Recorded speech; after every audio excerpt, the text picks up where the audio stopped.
ਵਾਹਿਗੁਰੂ ਜੀ ਕਾ ਖਾਲਸਾ, ਵਾਹਿਗੁਰੂ ਜੀ ਕੀ ਫਤਿਹ। ਸ਼੍ਰੀ ਗੁਰੂ ਗ੍ਰੰਥ ਸਾਹਿਬ ਦੇ ਅੰਗ ਨੰਬਰ 180 ਤੇ ਹੇਠਲਾ ਪੈਰਾ ਹੇਠ 2 4 6 ਲਾਈਨਾਂ ਛੱਡ ਕੇ 7ਵੀਂ ਲਾਈਨ ਦੇ ਵਿੱਚ ਗੌੜੀ ਗਵਾਰੇਰੀ ਮਹੱਲਾ ਪੰਜਵਾਂ। ਰਾਗ ਦਾ ਨਾਂ ਹੈ ਗੌੜੀ ਗਵਾਰੇਰੀ। ਮਹੱਲਾ ਪੰਜਵਾਂ ਦਾ ਮਤਲਬ ਗੁਰੂ ਅਰਜਨ ਦੇਵ ਜੀ ਮਹਾਰਾਜ। ਗੁਰੂ ਅਰਜਨ ਦੇਵ ਜੀ ਮਹਾਰਾਜ ਫਰਮਾਨ ਕਰਦੇ ਨੇ, ਆਨ ਰਸਾ ਜੇਤੇ ਤੈਂ ਚਾਖੇ, ਨਿਮਖ ਨ ਤ੍ਰਿਸ਼ਨਾ ਤੇਰੀ ਲਾਥੇ, ਹਰ ਰਸ ਕਾ ਤੂੰ ਚਾਖੈ ਸਾਧ, ਚਾਖਤ ਹੋਏ ਰਹੇ ਬਿਸਮਾਦ। ਆਨ ਰਸਾ ਨਾਮ ਰਸ ਤੋਂ ਬਿਨਾ ਹੋਰ ਰਸ, ਹੇ ਰਸਨਾ ਹੇ ਜਿਹਬੇ। ਪਰਮਾਤਮਾ ਦੇ ਨਾਮ ਰਸ ਤੋਂ ਬਿਨਾ ਹੋਰ ਜਿੰਨੇ ਵੀ ਰਸ ਤੂੰ ਚੱਖ ਕੇ ਦੇਖੇ ਨੇ ਨਾ, ਨਿਮਖ ਨਾ ਤ੍ਰਿਸ਼ਨਾ ਤੇਰੀ ਲੱਥ, ਉਹਨਾਂ ਨੂੰ ਚੱਖਣ ਨਾਲ ਖਾਣ ਨਾਲ ਇੱਕ ਸੈਕਿੰਡ ਲਈ ਵੀ ਨਿਮਖ ਸੈਕਿੰਡ, ਇੱਕ ਸੈਕਿੰਡ ਲਈ ਵੀ ਤੇਰੀ ਤ੍ਰਿਸ਼ਨਾ ਖਤਮ ਨਹੀਂ ਹੁੰਦੀ, ਤ੍ਰਿਸ਼ਨਾ ਬਣੀ ਰਹਿੰਦੀ। ਹਰ ਰਸ ਕਾ ਤੂੰ ਚਾਖੈ ਸਾਧ, ਹੇ ਰਸਨਾ ਜੇ ਤੂੰ ਹਰੀ ਰਸ ਦਾ ਸਵਾਦ ਚੱਖ ਲਵੇਂ ਨਾ, ਚਾਖਤ ਹੋਏ ਰਹੇ ਬਿਸਮਾਦ।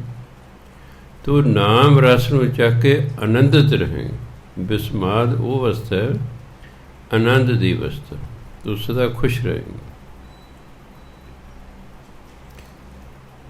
ਅੰਮ੍ਰਿਤ ਰਸਨਾ ਪੀਓ ਪਿਆਰੀ, ਹੇ ਪਿਆਰੀ ਰਸਨਾ ਤੂੰ ਨਾਮ ਅੰਮ੍ਰਿਤ ਪੀ। ਭਾਵ ਤੂੰ ਨਾਮ ਜਪ, ਉਸ ਦੇ ਤੈਨੂੰ ਰਸ ਆਏਗਾ। ਇਹ ਰਸ ਰਾਤੀ ਹੋਏ ਤ੍ਰਿਪਤਾਰੀ। ਜਦ ਤੂੰ ਇਸ ਰਸ ਨਾਲ ਰੰਗੀ ਜਾਏਗੀ, ਤੂੰ ਤ੍ਰਿਪਤ ਹੋ ਜਾਏਗੀ। ਤ੍ਰਿਪਤਾਰੀ ਤ੍ਰਿਪਤ ਹੋ ਜਾਏਗੀ, ਤੂੰ ਰਜ ਜਾਏਗੀ। ਫਿਰ ਜਿਹੜੀ ਤੇਰੀ ਤ੍ਰਿਸ਼ਨਾ ਹੈ ਉਹ ਖਤਮ ਹੋ ਜਾਏਗੀ, ਕਿਉਂਕਿ ਤ੍ਰਿਸ਼ਨਾ ਉਂਝ ਨਹੀਂ ਬੁਝਦੀ। ਪ੍ਰਭ ਕੈ ਸਿਮਰਨ ਤ੍ਰਿਸ਼ਨਾ ਬੁਝੇ। ਪਰਮਾਤਮਾ ਸਿਮਰਨ ਕਰਨਾ ਤ੍ਰਿਸ਼ਨਾਵਾਂ ਬੁਝਦੀਆਂ। ਜਿਵੇਂ ਸਿਆਣੇ ਕਹਿੰਦੇ, ਅੱਗ ਨੂੰ ਜੇ ਬੁਝਾਉਣਾ ਹੈ ਤਾਂ ਹੋਰ ਲੱਕੜਾਂ ਪਾ ਕੇ ਅੱਗ ਨਹੀਂ ਬੁਝਦੀ। ਅੱਗ ਲੱਕੜਾਂ ਪਾ ਕੇ ਨਹੀਂ ਬੁਝਦੀ, ਪਾਣੀ ਨਾਲ ਬੁਝਦੀ ਹੈ। ਇਸ ਤਰ੍ਹਾਂ ਤ੍ਰਿਸ਼ਨਾ ਜਿਹੜੀ ਹੈ ਪਦਾਰਥਾਂ ਨਾਲ ਨਹੀਂ ਬੁਝਦੀ, ਵੀ ਹੋਰ ਪਦਾਰਥ ਹੋਣ ਹੋਰ ਪਦਾਰਥ ਹੋਣ, ਨਹੀਂ, ਇਹ ਨਹੀਂ ਬੁਝਦੀ। ਇੱਕ ਇੱਕ ਹੋਰ ਚਾਹੀਦੇ, ਹੋਰ ਚਾਹੀਦੇ। ਤ੍ਰਿਸ਼ਨਾ ਨਾਮ ਨਾਲ ਬੁਝਦੀ। ਨਾਮ ਜਪੀ ਜਾਓ ਜਪੀ ਜਾਓ ਜਪੀ ਜਾਓ, ਉਸ ਦੇ ਵਿੱਚ ਰਸ ਆਉਣਾ ਸ਼ੁਰੂ ਹੋ ਜਾਏਗਾ। ਫਿਰ ਜਿਹੜਾ ਤ੍ਰਿਸ਼ਨਾ ਹੈ ਇਹ ਖਤਮ ਹੁੰਦੀ ਹੈ।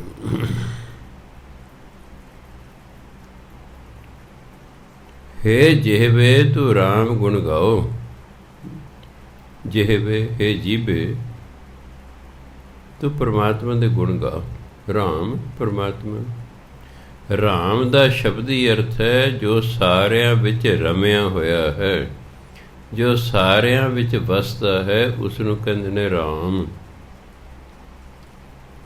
ਮਹਾਤਮਾ ਗਾਂਧੀ ਰਾਮ ਰਾਮ ਕਰਿਆ ਕਰਦੇ ਸਨ। ਕਿਸੇ ਨੇ ਪੁੱਛਿਆ, ਤੁਸੀਂ ਕਿਹੜੇ ਰਾਮ ਦਾ ਨਾਮ ਜਪਦੇ ਹੋ? ਕਹਿੰਦਾ, ਜੋ ਸਾਰਿਆਂ ਵਿੱਚ ਰਮਿਆ ਹੋਇਆ। ਵੀ ਮੈਂ ਰਾਮ ਚੰਦਰ ਦਾ ਨਾਮ ਨਹੀਂ ਜਪਦਾ, ਮੈਂ ਉਸ ਪਰਮਾਤਮਾ ਦਾ ਨਾਮ ਜਪਦਾ ਜੋ ਸਾਰਿਆਂ ਦੇ ਵਿੱਚ ਵਸਦਾ ਹੈ, ਉਹਦਾ ਨਾਮ ਜਪਦਾ। ਉਹਨੇ ਕਲੀਅਰ ਕਰਤਾ, ਨਹੀਂ ਤੇ ਡਾਊਟ ਰਹਿੰਦਾ। ਜੇ ਸਾਨੂੰ ਵੀ ਕੋਈ ਗੁਰਮੰਤਰ ਕਿਸੇ ਨਾਮ 'ਤੇ ਮਿਲਦਾ ਤਾਂ ਸਾਨੂੰ, ਮੰਨ ਲਓ ਗੁਰੂ ਨਾਨਕ ਦੇ ਨਾਮ ਦਾ ਗੁਰਮੰਤਰ ਮਿਲ ਜਾਂਦਾ, ਤਾਂ ਸਾਨੂੰ ਅਗਲੇ ਨੇ ਪੁੱਛਣਾ, ਤੁਸੀਂ ਗੁਰੂ ਨਾਨਕ ਨੂੰ ਯਾਦ ਕਰਦੇ ਹੋ ਕਿ ਪਰਮਾਤਮਾ ਨੂੰ ਯਾਦ ਕਰ ਰਹੇ ਹੋ? ਸਿੱਖ ਧਰਮ ਕਹਿੰਦਾ ਤੁਸੀਂ ਪਰਮਾਤਮਾ ਨੂੰ ਯਾਦ ਕਰਨਾ। ਕਿ ਉਹ ਸਰਵਸ਼੍ਰੇਸ਼ਟ ਸ਼ਕਤੀ ਹੈ। ਸਾਰੇ ਉਸੇ 'ਚ ਪੈਦਾ ਹੋਏ ਹਨ। ਇਸ ਲਈ ਜਿਸ ਵਿੱਚੋਂ ਪੈਦਾ ਹੋਏ ਨੇ, ਜਿਹਦਾ ਹੁਕਮ ਸਾਰੇ ਸੰਸਾਰ 'ਤੇ ਚੱਲਦਾ ਹੈ, ਤੁਸੀਂ ਉਹਦਾ ਨਾਮ ਜਪੋ। ਇਸ ਲਈ ਸਿੱਖਾਂ ਨੂੰ ਗੁਰਮੰਤਰ ਦਿੱਤਾ ਜਾਂਦਾ ਵਾਹਿਗੁਰੂ। ਵਾਹਿਗੁਰੂ ਕਿਸੇ ਵੀ ਵਿਅਕਤੀ ਦਾ ਨਾਮ ਨਹੀਂ ਹੈ। ਗੁਰੂ ਮਹਾਰਾਜ ਤੋਂ ਪਹਿਲਾਂ ਕੋਈ ਐਸਾ ਵਿਅਕਤੀ ਨਹੀਂ ਹੋਇਆ ਜਿਹਦਾ ਪੈਗੰਬਰ ਹੋਇਆ, ਅਵਤਾਰ ਹੋਇਆ, ਜਿਹਦਾ ਨਾਮ ਵਾਹਿਗੁਰੂ ਸੀ। ਇਸ ਲਈ ਉਹਨਾਂ ਵਾਹਿਗੁਰੂ ਗੁਰਮੰਤਰ ਦਿੱਤਾ, ਤੁਹਾਡਾ ਧਿਆਨ ਸਿੱਧਾ ਹੀ ਪਰਮਾਤਮਾ ਵੱਲ ਜਾਵੇ, ਕਿਸੇ ਹੋਰ ਵੱਲ ਨਾ ਜਾਵੇ। ਕਿਉਂਕਿ ਧਰਮ ਕਹਿੰਦਾ ਗੁਰੂ ਨਾਨਕ ਜੀ ਤਾਂ ਆਪ ਪਰਮਾਤਮਾ ਦਾ ਨਾਮ ਜਪਦੇ ਸਨ। ਇਸ ਲਈ ਤੁਸੀਂ ਵੀ ਸਿੱਧੇ ਹੀ ਫਿਰ ਪਰਮਾਤਮਾ ਦਾ ਨਾਮ ਜਪੋ। ਤਾਂ ਕਹਿੰਦੇ ਨੇ, ਹੇ ਜਿਹਵੇ ਤੂੰ ਰਾਮ ਗੁਣ ਗਾਓ, ਤੂੰ ਰਾਮ ਦੇ ਗੁਣ ਗਾਓ। ਨਿਮਖ ਨਿਮਖ ਹਰ ਹਰ ਧਿਆਓ, ਨਿਮਖ ਹਰ ਸੈਕੰਡ ਹਰ ਪਲ। ਨਿਮਖ ਉਹਨਾਂ ਸਮਾਂ ਗਿਣਿਆ ਗਿਆ, ਅੱਖ ਖੋਲ੍ਹਣਾ ਅਤੇ ਬੰਦ ਕਰਨਾ, ਇਹਨੂੰ ਕਹਿੰਦੇ ਅੱਖ ਝਪਕਣਾ। ਅੱਖ ਝਪਕਣ ਜਿੰਨੇ ਸਮੇਂ ਵਿੱਚ, ਭਾਵ ਹਰ ਵਕਤ, ਹਰ ਪਲ, ਹਰ ਘੜੀ, ਹਰ ਵਕਤ ਪਰਮਾਤਮਾ ਦਾ ਨਾਮ ਜਪੋ। ਹਰ ਹਰ ਹਰ ਧਿਆਓ। ਜਦੋਂ ਕਿਸੇ ਦੇ ਚੀਜ਼ 'ਤੇ ਬਹੁਤਾ ਜ਼ੋਰ ਦੇਣਾ ਹੁੰਦਾ, ਫਿਰ ਉਹਨੂੰ ਵਾਰੀ ਵਾਰੀ ਕਿਹਾ ਜਾਂਦਾ ਪਵਿੱਤਰ ਪਵਿੱਤਰ ਪਵਿੱਤਰ ਪੁਨੀਤ। ਜ਼ਿਆਦਾ ਜ਼ੋਰ ਦੇਣਾ ਸੀ ਪਵਿੱਤਰ ਦੇ।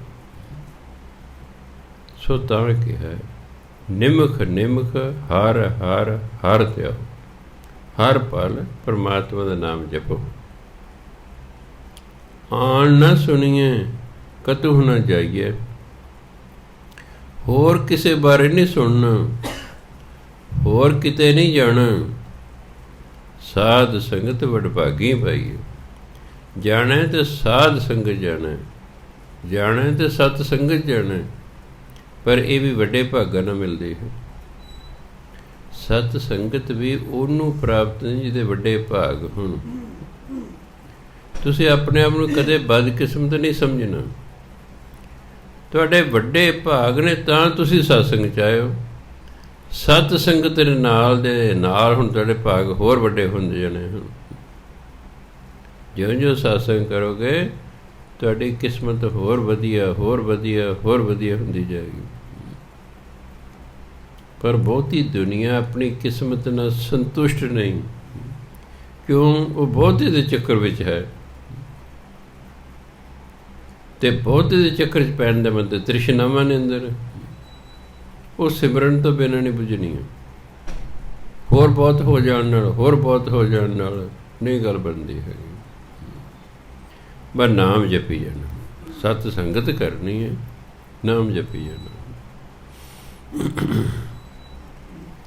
8 ਪਹਿਰ ਜੇਵੇ ਆਰਾਧ। ਹੇ ਜੀਵੇ ਤੂੰ 8 ਪਹਿਰ ਪਰਮਾਤਮਾ ਦੀ ਆਰਾਧਨਾ ਕਰ। ਘੰਟਾ 2 ਘੰਟੇ ਨਹੀਂ ਕਿਹਾ। ਇਹ ਤਾਂ ਮਹਾਂਪੁਰਖ ਦੇ ਭਾਈ 2.5 ਘੰਟੇ ਨਾਮ ਜਪਿਆ ਕਰੋ, ਬਾਣੀ ਪੜ੍ਹਿਆ ਕਰੋ। ਉਹ ਇੱਕ ਵਾਰੀ ਲਾਉਣਾ ਇਸ ਪਾਸੇ। ਜੋ ਪਹਿਲੇ ਕਹਿੰਦੇ 8 ਪਹਿਰ ਜਪੋ, ਕਹਿੰਦੇ ਕਿੱਥੇ ਜੀ, ਅਸੀਂ ਇੰਨੇ ਕੰਮ ਧੰਦੇ ਕਰਨੇ, ਸਿਰ ਖੋਕਣ ਦੀ ਸਾਨੂੰ ਵੇਲ ਨਹੀਂ। ਕਹਿੰਦੇ 8 ਪਹਿਰ ਜਪੋ। ਇਹ ਬੰਦੇ ਨਾ ਅੱਧੇ ਕੁ ਘੰਟੇ 'ਚ ਲਾਉਣਾ ਪੈਣਾ। ਅੱਧਾ ਘੰਟਾ ਜਪਿਆ ਕਰ, ਇੰਨਾ ਕੁ ਜਪ ਲੂ। ਜਦੋਂ 5-6 ਮਿੰਟ ਦਾ ਘੰਟਾ ਜਪ ਲਿਆ, ਕੋਈ ਨਾ ਗੇੜਾ ਮਾਰੇ, ਹਾਂ ਬਈ ਜਪਦਾ ਜਪਦਾ।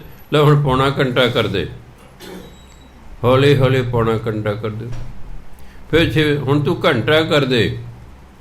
ਇਸ ਤਰ੍ਹਾਂ ਜਿਹੜਾ ਉਹਦਾ ਹੌਲੀ ਹੌਲੀ ਵਧਾਈ ਜਾਂਦਾ।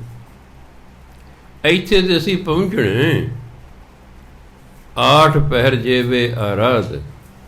ਹੇ ਰਸਨਾ, ਹੇ ਜੀਵੇ ਤੂੰ 8 ਪਹਿਰ ਪਰਮਾਤਮਾ ਦਾ ਸਿਮਰਨ ਕਰ। ਭਾਵ ਹਰ ਵਕਤ ਪਰਮਾਤਮਾ ਦਾ ਨਾਮ ਜਪਣਾ। ਪਾਰ ਬ੍ਰਹਮ ਠਾਕੁਰ ਅਗਾਧ। ਉਹ ਪਰਮਾਤਮਾ ਜੋ ਅਥਾਹ ਹੈ, ਅਗਾਧ ਅਥਾਹ, ਅਥਾਹ ਪਰਮਾਤਮਾ ਠਾਕੁਰ ਮਾਲਕ ਨੂੰ ਕਹਿੰਦੇ। ਪਾਰ ਬ੍ਰਹਮ, ਇਸ ਬ੍ਰਹਮੰਡ ਤੋਂ ਵੀ ਪਰੇ ਜੋ पार परमात्मा जो ठाकुर है, मालिक है, वो अथाह है। कहते ਉਹਦਾ नाम जप। इहां उहां सदा सुहेली, हर गुण गावत रसन अमोले। इहां लोक विच, उहां परलोक विच, सुहेली मैंने सुखी। हे रसना तू लोक परलोक सुखी रहेंगे। भाव हे इंसान, जे तू अठे पैर नाम जपदा रहे तो लोक परलोक च सुखी रहेंगे। याद रखना गुरबाणी सुख नाही रहे हर भगत बिना। सो जे सुखी रहना तो भगती करनी पैनी। गल्लां बातां नाल सुखी नहीं होया जा सकदा। माया भी सानू चाहिदी है, माया नाल सरीरक सुख मिलदे ने, नाम जपना मानसिक सुख मिलदे। ते असीं दो चीज़ां, असीं मन भी हाँ, असीं शरीर भी हाँ। जिवें किसी बंदे दे दो पुत्र होण, वो एक पुत्र दा तां बहुत ख्याल करे, दूजे दा ख्याल ना करे, वो पुत्र बाप दे विरुद्ध हो जाएगा। वो अबा तबा बोलेगा, वो बहुत है, मैं नहीं हैगा, मैनूं तुसीं प्यार नहीं करदे, मैनूं तुसीं सहूलतां नहीं दिंदे, उहनूं सारी सहूलतां दिंदे। ईरखा दे अंदर। शरीर नूं किवें खुश रखना है, ਇਹਦਾ ਸਾਨੂੰ ਗਿਆਨ ਹੈ। ਵਧੀਆ ਖਾਓ ਪੀਓ ਪਹਿਨੋ, ਜਿਹੜੇ ਸਹੂਲਤਾਂ ਨੇ ਇਹ ਪ੍ਰਾਪਤ ਕਰੋ, ਸਰੀਰ ਸੁਖੀ ਹੋ ਜਾਏਗਾ। ਮਨ ਦਾ ਅਸੀਂ ਖਿਆਲ ਨਹੀਂ ਕਰਦੇ, ਉਹ ਕਦੇ ਚੰਗਾ ਕੋਈ ਨਹੀਂ ਕਰ। ਤੁਸੀਂ ਮੇਰਾ ਨਹੀਂ ਨਾ ਖਿਆਲ ਕਰਦੇ, ਮੈਂ ਤੁਹਾਨੂੰ ਸੁਖੀ ਨਹੀਂ ਹੋਣ ਦਿੰਦਾ।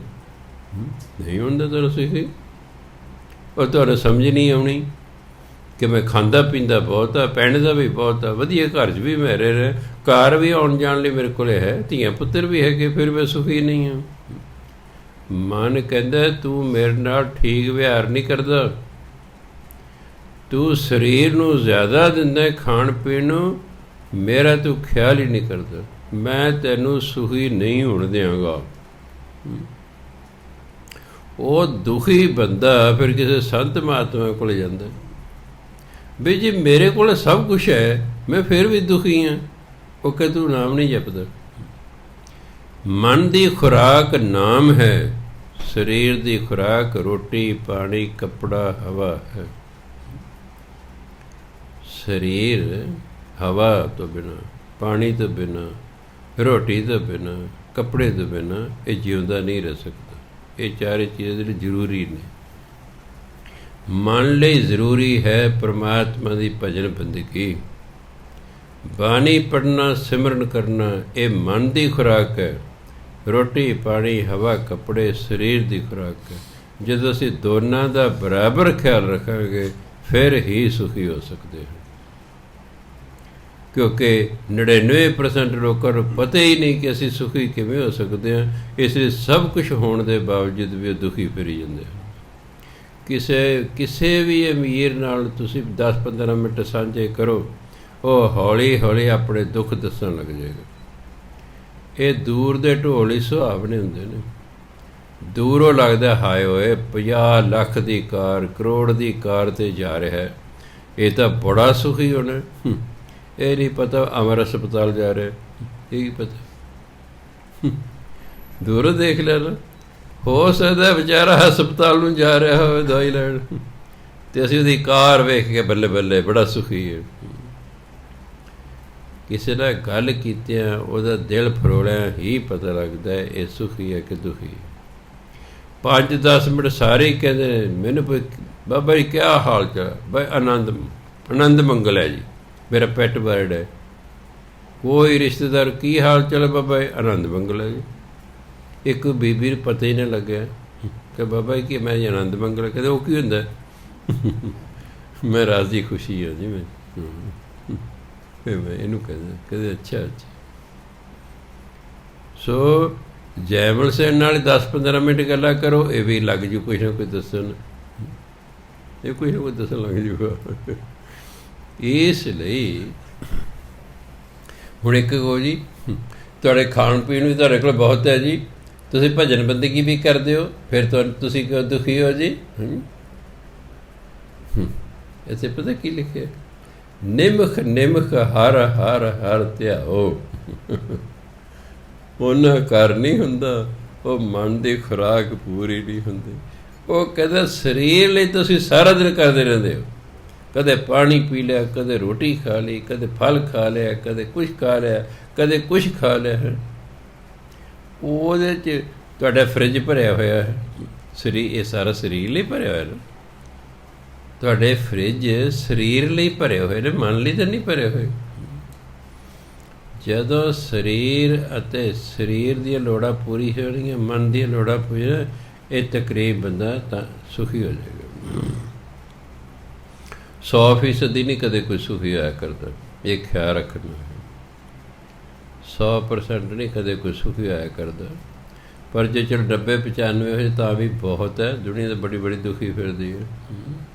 ਜਦੋਂ ਅਰਦਾਸਾਂ ਕਰਾਉਣ ਨੇ, ਗੁਰਦਾਰ ਕਹਿੰਦੇ ਜੀ ਆਪਾਂ ਤਾਂ ਬਾਬਾ ਜੀ ਬਹੁਤ ਸੁਖੀ ਹਾਂ ਲੋਕਾਂ ਦੇ ਮੁਕਾਬਲੇ। ਇੰਨੇ ਦੁੱਖ, ਹਾਲਾਂਕਿ ਮੈਂ ਬਹੁਤ ਗਰੀਬੀ ਭੋਗੀ, ਪਰ ਇੰਨੇ ਦੁੱਖ ਮੈਂ ਵੀ ਨਹੀਂ ਭੋਗੇ ਜਿੰਨੇ ਇਹ ਲੋਕ ਦੁਖੀ ਨੇ। ਹਾਂਜੀ, ਮੈਂ ਤੇਰੀ ਔਲਾਦ ਠੀਕ ਨਿਕਲਾਈ ਹੈ, ਇਸ ਕਰਕੇ ਤੂੰ ਸੁਖੀ ਹੈ। ਤੈਨੂੰ ਇੱਥੇ ਨੌਕਰੀ ਮਿਲ ਗਈ ਹੈ, ਫਿਰ ਅੱਗੋਂ ਤੇਰੀ ਔਲਾਦ ਹੈ, ਤੇਰਾ ਵੱਡਾ ਮੁੰਡਾ 12,000 ਰੁਪਇਆ ਮਹੀਨਾ ਇੱਥੋਂ ਲੈਂਦਾ, ਅਤੇ ਪਲੰਬਰ ਦਾ ਕੰਮ ਜਾਣਦਾ, ਕੁਛ ਹੋਰ ਵੀ ਕਮਾਉਂਦਾ ਹੋਣਾ, ਵੈਸ਼ਨੂੰ ਹੈ। ਤੇਰਾ ਦੂਜਾ ਮੁੰਡਾ ਹੈ, ਉਹਨੂੰ ਤੂੰ ਦੁਕਾਨ ਪਾ ਕੇ ਦਿੱਤੀ ਹੈ, ਉਹ ਆਪਣਾ ਗੁਜ਼ਾਰੇ ਜੋਗਾ ਉਹਦਾ ਕੰਮ ਚੱਲ ਰਿਹਾ ਹੈ। ਕੁੜੀ ਤੇਰੀ ਨੇ JBT ਕਰ ਲਈ ਹੈ, ਉਹ ਕਦੇ ਕਦੇ ਨੌਕਰੀ ਮਿਲ ਜਾਏਗੀ, ਅਤੇ ਸਾਰਾ ਪਰਿਵਾਰ ਤੁਸੀਂ ਵੈਸ਼ਨੂੰ ਹੋ। ਤੂੰ ਵੀ ਕਮਾਉਣਾ, ਤੇਰੀ ਘਰ ਵਾਲੀ ਵੀ ਕਮਾਉਂਦੀ ਹੈ। ਜੇ ਇਸ ਵੇਲੇ ਨਹੀਂ ਕਮਾ ਰਹੀ, ਤੇਰੀ ਕੁੜੀ ਨਹੀਂ ਕਮਾ ਰਹੀ, ਮੁੰਡੇ ਦੋਨੋਂ ਕਮਾ ਰਹੇ, ਤੂੰ ਆਪੇ ਸੁਖੀ ਹੈ, ਆਪੇ ਸੁਖੀ ਹੈ। ਇਸ ਕਰਕੇ ਲੋਕ ਬੜੇ ਬੜੇ ਦੁਖੀ ਨੇ। ਸੋ ਤਾਂ ਗੁਰੂ ਮਹਾਰਾਜ ਕਹਿੰਦੇ, ਇਹਾਂ ਊਹਾਂ ਸਦਾ ਸੁਹੇਲੀ, ਲੋਕ ਪਰਲੋਕ ਤੂੰ ਸਦਾ ਸੁਖੀ ਰਹੇਂਗੇ। ਹਰ ਗੁਣ ਗਾਵਤ ਰਸਨ ਅਮੋਲੀ। ਇਹ ਰਸਨਾ ਜਿਹੜੀ ਹੈ ਹਰੀ ਦੇ ਗੁਣ ਗਾ ਕੇ ਬੜੀ ਅਮੋਲਕ ਹੋ ਜਾਂਦੀ ਹੈ, ਬੜੀ ਕੀਮਤੀ ਹੋ ਜਾਂਦੀ ਹੈ, ਬੜੀ ਕੀਮਤੀ ਹੋ ਜਾਂਦੀ। ਨਹੀਂ ਤਾਂ ਲੱਗਦਾ ਕੀ ਬਕਵਾਸ ਕਰੀਏ ਨਾ ਹੋਏ, ਨਹੀਂ ਨਾ ਫਿਰ ਕੀਮਤ ਰਸਨਾਂ ਦੀ ਪਈ। ਐਵੇਂ ਆਪਾਂ ਤਾਂ ਬੋਲੀ ਜਾਂਦਾ ਜੀ, ਉਹ ਰਸਨਾ ਉਹ ਮਿੱਠੀ ਹੋਈ ਨਹੀਂ ਹੋਈ, ਕੌੜਾ ਬੋਲੀ ਜਾਂਦੀ ਹੈ। ਇਸ ਲਈ ਕਹਿੰਦੇ ਅਮੋਲੀ ਅਮੋਲਕ ਅਤੀ ਕੀਮਤੀ, ਜਿਹਦਾ ਮੋਲੀ ਨਾ ਹੋਵੇ। ਬਨਸਪਤ ਮੌਲੀ ਫਲ ਫੁੱਲ ਪੇਡੇ, ਇਹ ਰਸ ਰਾਤੀ ਬੋਹਰ ਨਾ ਛੋੜੇ। ਹੁਣ ਰਸਨਾ ਲਈ ਬੜੀ ਬਨਸਪਤੀ ਹੈ, ਖਿੜੀ ਹੋਈ ਹੈ, ਫਲ ਨੇ, ਫੁੱਲ ਨੇ, ਦਰਖਤ ਨੇ, ਬੜਾ ਕੁਛ ਹੈ। ਪਰ ਜੇ ਜਿਸ ਰਸਨਾ ਨੂੰ ਨਾਮ ਰਸ ਆ ਗਿਆ ਨਾ, ਇਹ ਨਾਮ ਰਸ ਵਿੱਚ ਰੰਗੀ ਹੋਈ ਰਸਨਾ, ਕਹਿੰਦੇ ਇਹਨਾਂ ਨੂੰ ਦਵਾ ਛੱਡਦੇ ਨਹੀਂ ਨਾਮ ਰਸ ਨੂੰ। ਹੋਰ ਭਾਵੇਂ ਖਾਣ ਨੂੰ ਕਿੰਨਾ ਕੁਝ ਕਿਉਂ ਨਾ ਹੋਵੇ, ਉਹਨੂੰ ਨਹੀਂ ਹੋਰ ਚੰਗਾ ਲੱਗਦਾ। ਜਿਉਂ-ਜਿਉਂ ਤੁਸੀਂ ਨਾਮ ਜਪੀ ਜੋਗੇ, ਬਾਜ਼ਾਰ ਦੀਆਂ ਚੀਜ਼ਾਂ ਤੁਹਾਨੂੰ ਚੰਗੀਆਂ ਲੱਗਣੀਆਂ ਹਟ ਜਾਣਗੀਆਂ। ਅੱਜ ਸਮੋਸੇ ਤੁਹਾਨੂੰ ਬੜੇ ਚੰਗੇ ਲੱਗਦੇ, ਰਸਗੁੱਲੇ ਬੜੇ ਚੰਗੇ ਲੱਗਦੇ ਨੇ, ਗੁਲਾਬ ਜਾਮੁਨ ਬੜੀਆਂ ਚੰਗੀਆਂ ਲੱਗਦੀਆਂ, ਆਈਸਕ੍ਰੀਮ ਬੜੀ ਚੰਗੀ ਲੱਗਦੀ ਹੈ। ਇਹਨਾਂ 'ਚ ਕੱਖ ਵੀ ਚੰਗਾ ਨਹੀਂ ਲੱਗਣਾ, ਕਿਉਂਕਿ ਅੰਦਰ ਇੱਕ ਨਾਮ ਰਸ ਹੋਏਗਾ। ਬਸ ਨਾਮ ਰਸ ਨੇ ਵੈਸੇ ਹੀ ਤੁਹਾਨੂੰ ਰੁਝਾ ਦੇਣਾ, ਤੁਹਾਨੂੰ ਇਹਨਾਂ ਚੀਜ਼ ਦੀ ਲੋੜ ਹੀ ਨਹੀਂ ਪੈਣੀ। ਪਰ ਕਿਉਂਕਿ ਅਜੇ ਅਸੀਂ ਇੱਥੇ ਪਹੁੰਚੇ ਨਹੀਂ, ਇਸ ਲਈ ਫਿਰ ਜੀਵ ਲਲਚਾਉਂਦੀ ਰਹਿੰਦੀ ਵੀ ਅੱਜ ਚਾਂਪਾਂ ਖਾ ਲਈਏ, ਅੱਜ ਫਲਾਣਾ ਖਾ ਲਈਏ, ਅੱਜ ਫਲਾਣਾ ਖਾ ਲਈਏ। ਮੈਂ ਕਈ ਵਾਰੀ ਜਵਾਕਾਂ ਨੂੰ ਪੈਸੇ ਦੇ ਦਿੰਦਾ, ਮੈਂ ਕੀ ਖਾਓਗੇ ਅੱਜ ਐਤਵਾਰ, ਪਤਾ ਨਹੀਂ ਕੀ ਨਾਂ ਲੈਂਦੇ, ਬੜਾ ਕੋਈ ਬਾਜ਼ਾਰ 'ਚ ਖਾਣ ਨੂੰ। ਸੋ ਫਿਰ ਮੈਂ ਕਹਿੰਦਾ ਹਾਂ ਭਾਈ ਉਮਰ ਹੈ ਖਾਣ ਪੀਣ ਦੀ, ਠੀਕ ਵੀ ਹੈ। ਅਜੇ ਰਸਨਾ ਨੂੰ ਹੋਰ ਰਸ ਹੀ ਨਹੀਂ ਆਇਆ, ਅਤੇ ਫਿਰ ਉਹਨੇ ਇਹਨਾਂ ਚੀਜ਼ਾਂ 'ਚ ਰਸ ਲੈਣਾ। ਭੁੱਖ ਤੇ ਰੋਟੀ ਨਾਲ ਮਿਟਾਈ ਜਾਏ, ਦਾਲ ਸਬਜ਼ੀ ਨਾਲ ਭੁੱਖ ਤੇ ਮਿਟਾਈ ਜਾ ਸਕਦੀ ਨਹੀਂ, ਉਹ ਤਾਂ ਸਾਰਾ ਜੀਵ ਦੇ ਸਵਾਦ ਕਾਰਨ ਹੈ। ਜੋ ਤੁਸੀਂ ਬਾਜ਼ਾਰੀ ਚੀਜ਼ ਉਹ ਲਿਆ ਯਾਰ ਸਮੋਸੇ, ਇਹ ਨਹੀਂ ਕਿ ਤੁਹਾਡੀ ਭੁੱਖ ਹੈ, ਨਹੀਂ, ਇਹ ਜੀਵ ਕਹਿੰਦੀ ਆ ਅੱਜ ਸਮੋਸੇ ਖਾਈਏ। ਕੋਲੀ ਸਵੀਟਸ ਦੇ ਕੋਲੋਂ ਲੰਘਦਿਆਂ ਕਈਆਂ ਦਾ ਮੂੰਹ ਗਿੱਲਾ ਹੋ ਜਾਂਦਾ, ਮਾਊਥ ਵਾਟਰਡ, ਮੂੰਹ 'ਚ ਪਾਣੀ ਆ ਜਾਂਦਾ, ਮਤਲਬ ਵੀ ਹਾਂ ਖਾਣ ਨੂੰ ਜੀ ਕਰਦਾ, ਖਾਣ ਨੂੰ ਜੀ ਕਰਦਾ। ਜੇ ਨਹੀਂ ਜੀ ਕਰਦਾ ਭਾਵੇਂ 10 ਵਾਰੀ ਕੋਲੇ ਸਵੀਟ ਸੇਕੋ ਲੱਗ ਜਾ। ਜਿਵੇਂ ਇੱਕ ਬੰਦਾ ਜਾ ਕੇ ਉਹਨੂੰ ਕਹਿੰਦਾ ਤੇਰੀ ਤਾਂ ਵਾਧੂ ਦੀ ਐਡਵਰਟਾਈਜ਼ਮੈਂਟ ਬਾਬਾ ਜੀ ਰੋਜ਼ ਕਰਦੇ ਰਹਿੰਦੇ ਨੇ, ਹਰ 5-7 ਦਿਨਾਂ ਬਾਅਦ ਕਹਿੰਦੇ ਕੋਹਲੀ ਸਵੀਟਸ, ਕਹਿੰਦੇ ਤਾਂ ਵੈਸੇ ਹੀ ਐਡਵਰਟਾਈਜ਼ਮੈਂਟ, ਮੈਂ ਐਗਜ਼ਾਮਪਲ ਵੈਸੇ ਦਿਨਾਂ ਕੱਪ ਉੱਥੋਂ ਹੀ ਲੰਘਦੇ ਹਨ ਇਸ ਕਰਕੇ। ਸੋ ਕਹਿਣ ਦਾ ਮਤਲਬ ਹੈ ਆਣ ਨਾ ਰਸ ਕਸ ਲਵੈ ਨਾ ਲਾਈ। ਜਦੋਂ ਨਾਮ ਰਸ ਆਉਣ ਲੱਗੇ, ਹੋਰ ਕੋਈ ਰਸ ਕਸ ਲਵੇ ਨਾ ਲਾਈ, ਉਹਦੀ ਬਰਾਬਰੀ ਨਹੀਂ ਕਰ ਸਕਦਾ। ਹੋਰ ਕੋਈ ਖੱਟਾ ਮਿੱਠਾ ਸਵਾਦ ਇਹ ਨਾਮ ਰਸ ਦੀ ਬਰਾਬਰੀ ਨਹੀਂ। ਲਵੈ ਨਾ ਲਾਏ, ਨੇੜੇ ਤੇਰੇ ਵੀ ਨਾ ਲੱਗਣਾ। ਲਵੈ ਨੇੜੇ ਨੂੰ ਕਹਿੰਦੇ, ਨੇੜੇ ਤੇਰੇ ਨਹੀਂ ਲੱਗਦਾ ਹੋਰ ਕੋਈ ਸਵਾਦ ਨਾਮ ਰਸ ਦੇ ਬਰਾਬਰ। ਕਹੋ ਨਾਨਕ ਗੁਰ ਪਏ ਹੈ ਸਹਾਈ। ਅਤੇ ਜਦੋਂ ਬੰਦਾ ਨਾਮ ਜਪਦਾ ਰਹਿੰਦਾ, ਪਰਮਾਤਮਾ ਵੀ ਸਹਾਇਤਾ 'ਤੇ ਆ ਜਾਂਦਾ, ਗੁਰੂ ਵੀ ਸਹਾਇਤਾ ਕਰਦਾ ਆਪਣੇ ਸਿੱਖ ਦੀ, ਬਈ ਲੈ ਵੀ ਲੱਗਾ ਬਈ, ਉਹ ਵੀ ਕਿਰਪਾ ਕਰ ਦਿੰਦਾ। ਅੱਗੇ ਕਹਿੰਦੇ ਗੌੜੀ ਗੁਆਰੇਰੀ ਮਹਿਲਾ ਪੰਜਵਾਂ, ਪੰਚੇ ਪਾਤਸ਼ਾਹ ਫਰਮਾਨ ਕਰਦੇ ਨੇ, ਮਨ ਮੰਦਰ ਤਨ ਸਾਜੀ ਬਾਰ, ਇਸ ਹੀ ਮਦੇ ਬਸਤ ਅਪਾਰ। ਮਨ ਮੰਦਰ, ਗੁਰਬਾਣੀ 'ਚ ਮੰਦਰ ਬਹੁਤ ਵੱਡੇ ਅਤੇ ਸੁੰਦਰ ਘਰ ਨੂੰ ਕਿਹਾ ਗਿਆ। ਮੰਦਰ ਆ ਨਹੀਂ ਜਿਵੇਂ ਸ਼ਿਵ ਜੀ ਮੰਦਰ ਹੈ, ਗੁਰਬਾਣੀ ਦਾ ਇਹ ਭਾਵ ਨਹੀਂ ਹੈ। ਮੰਦਰ ਦਾ ਭਾਵ ਹੈ ਇੱਥੇ ਤਾਂ ਸਰੀਰ ਤੋਂ ਭਾਵ ਹੈ ਮਨ। ਹੁਣ ਮੰਦਰ ਪਵਿੱਤਰ ਥਾਂ ਹੁੰਦੇ, ਗੁਰਦੁਆਰਾ ਮੰਦਰ ਪਵਿੱਤਰ ਥਾਂ ਹੁੰਦੇ। ਇਹ ਗੁਰਦੁਆਰਾ ਸ਼ਬਦ ਬੜਾ ਲੇਟ ਆਇਆ, ਪੰਜ ਪਾਤਸ਼ਾਹ ਨੇ ਦੇਖੋ ਗੁਰਦੁਆਰਾ ਸਾਹਿਬ ਬਣਾਇਆ, ਹਰੀ ਮੰਦਰ ਕਹਿੰਦੇ ਉਹਨੂੰ ਹਰਿਮੰਦਰ ਸਾਹਿਬ ਕਹਿੰਦੇ। ਮੰਦਰ ਦੀ ਹੀ ਨਕਲ ਦੇ ਗੁੰਬਦ ਉਸ ਤਰ੍ਹਾਂ ਬਣੇ ਹੋਏ ਹਨ।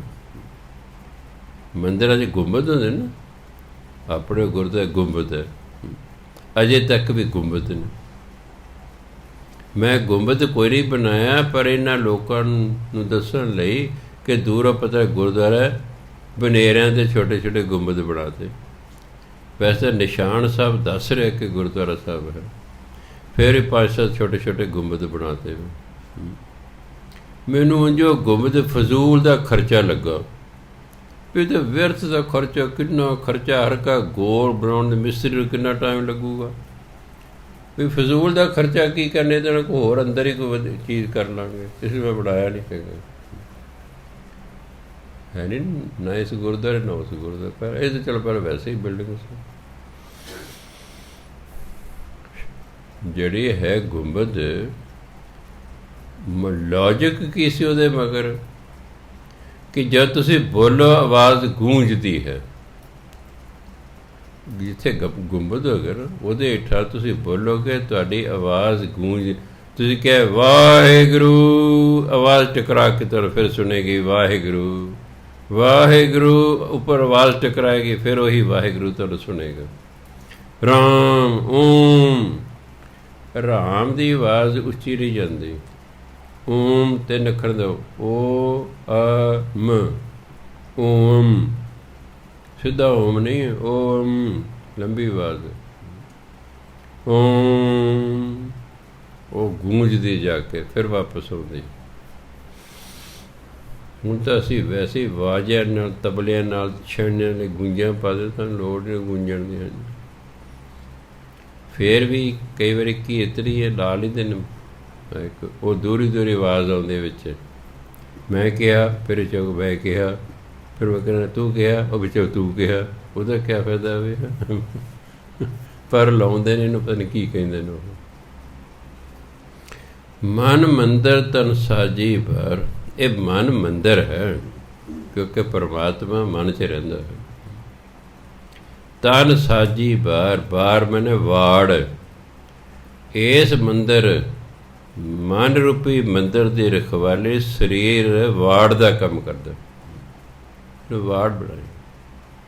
ਖੇਤ ਦੇ ਦੁਆਲੇ ਅਗਰ ਇੱਕ ਅੱਧਾ ਹੀ ਖੇਤ ਹੋਵੇ ਤਾਂ ਖੇਤ ਦੇ ਦੁਆਲੇ ਵਾੜ ਕੀਤੀ ਹੁੰਦੀ ਹੈ।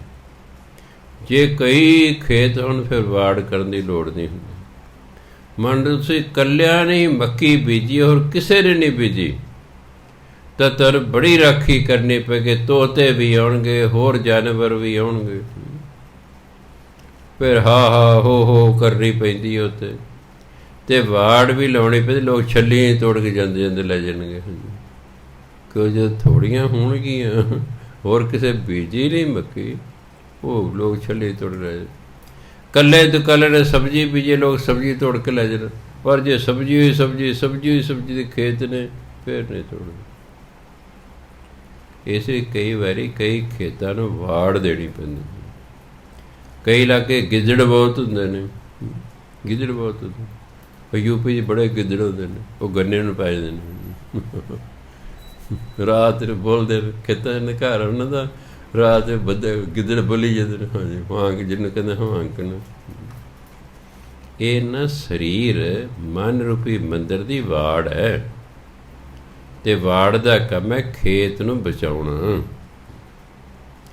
ਇਸ ਹੀ ਮਦੇ ਬਸਤ ਪਰ, ਇਸ ਮਨ ਮੰਦਰ ਦੇ ਵਿੱਚ ਕੀ ਹੈ?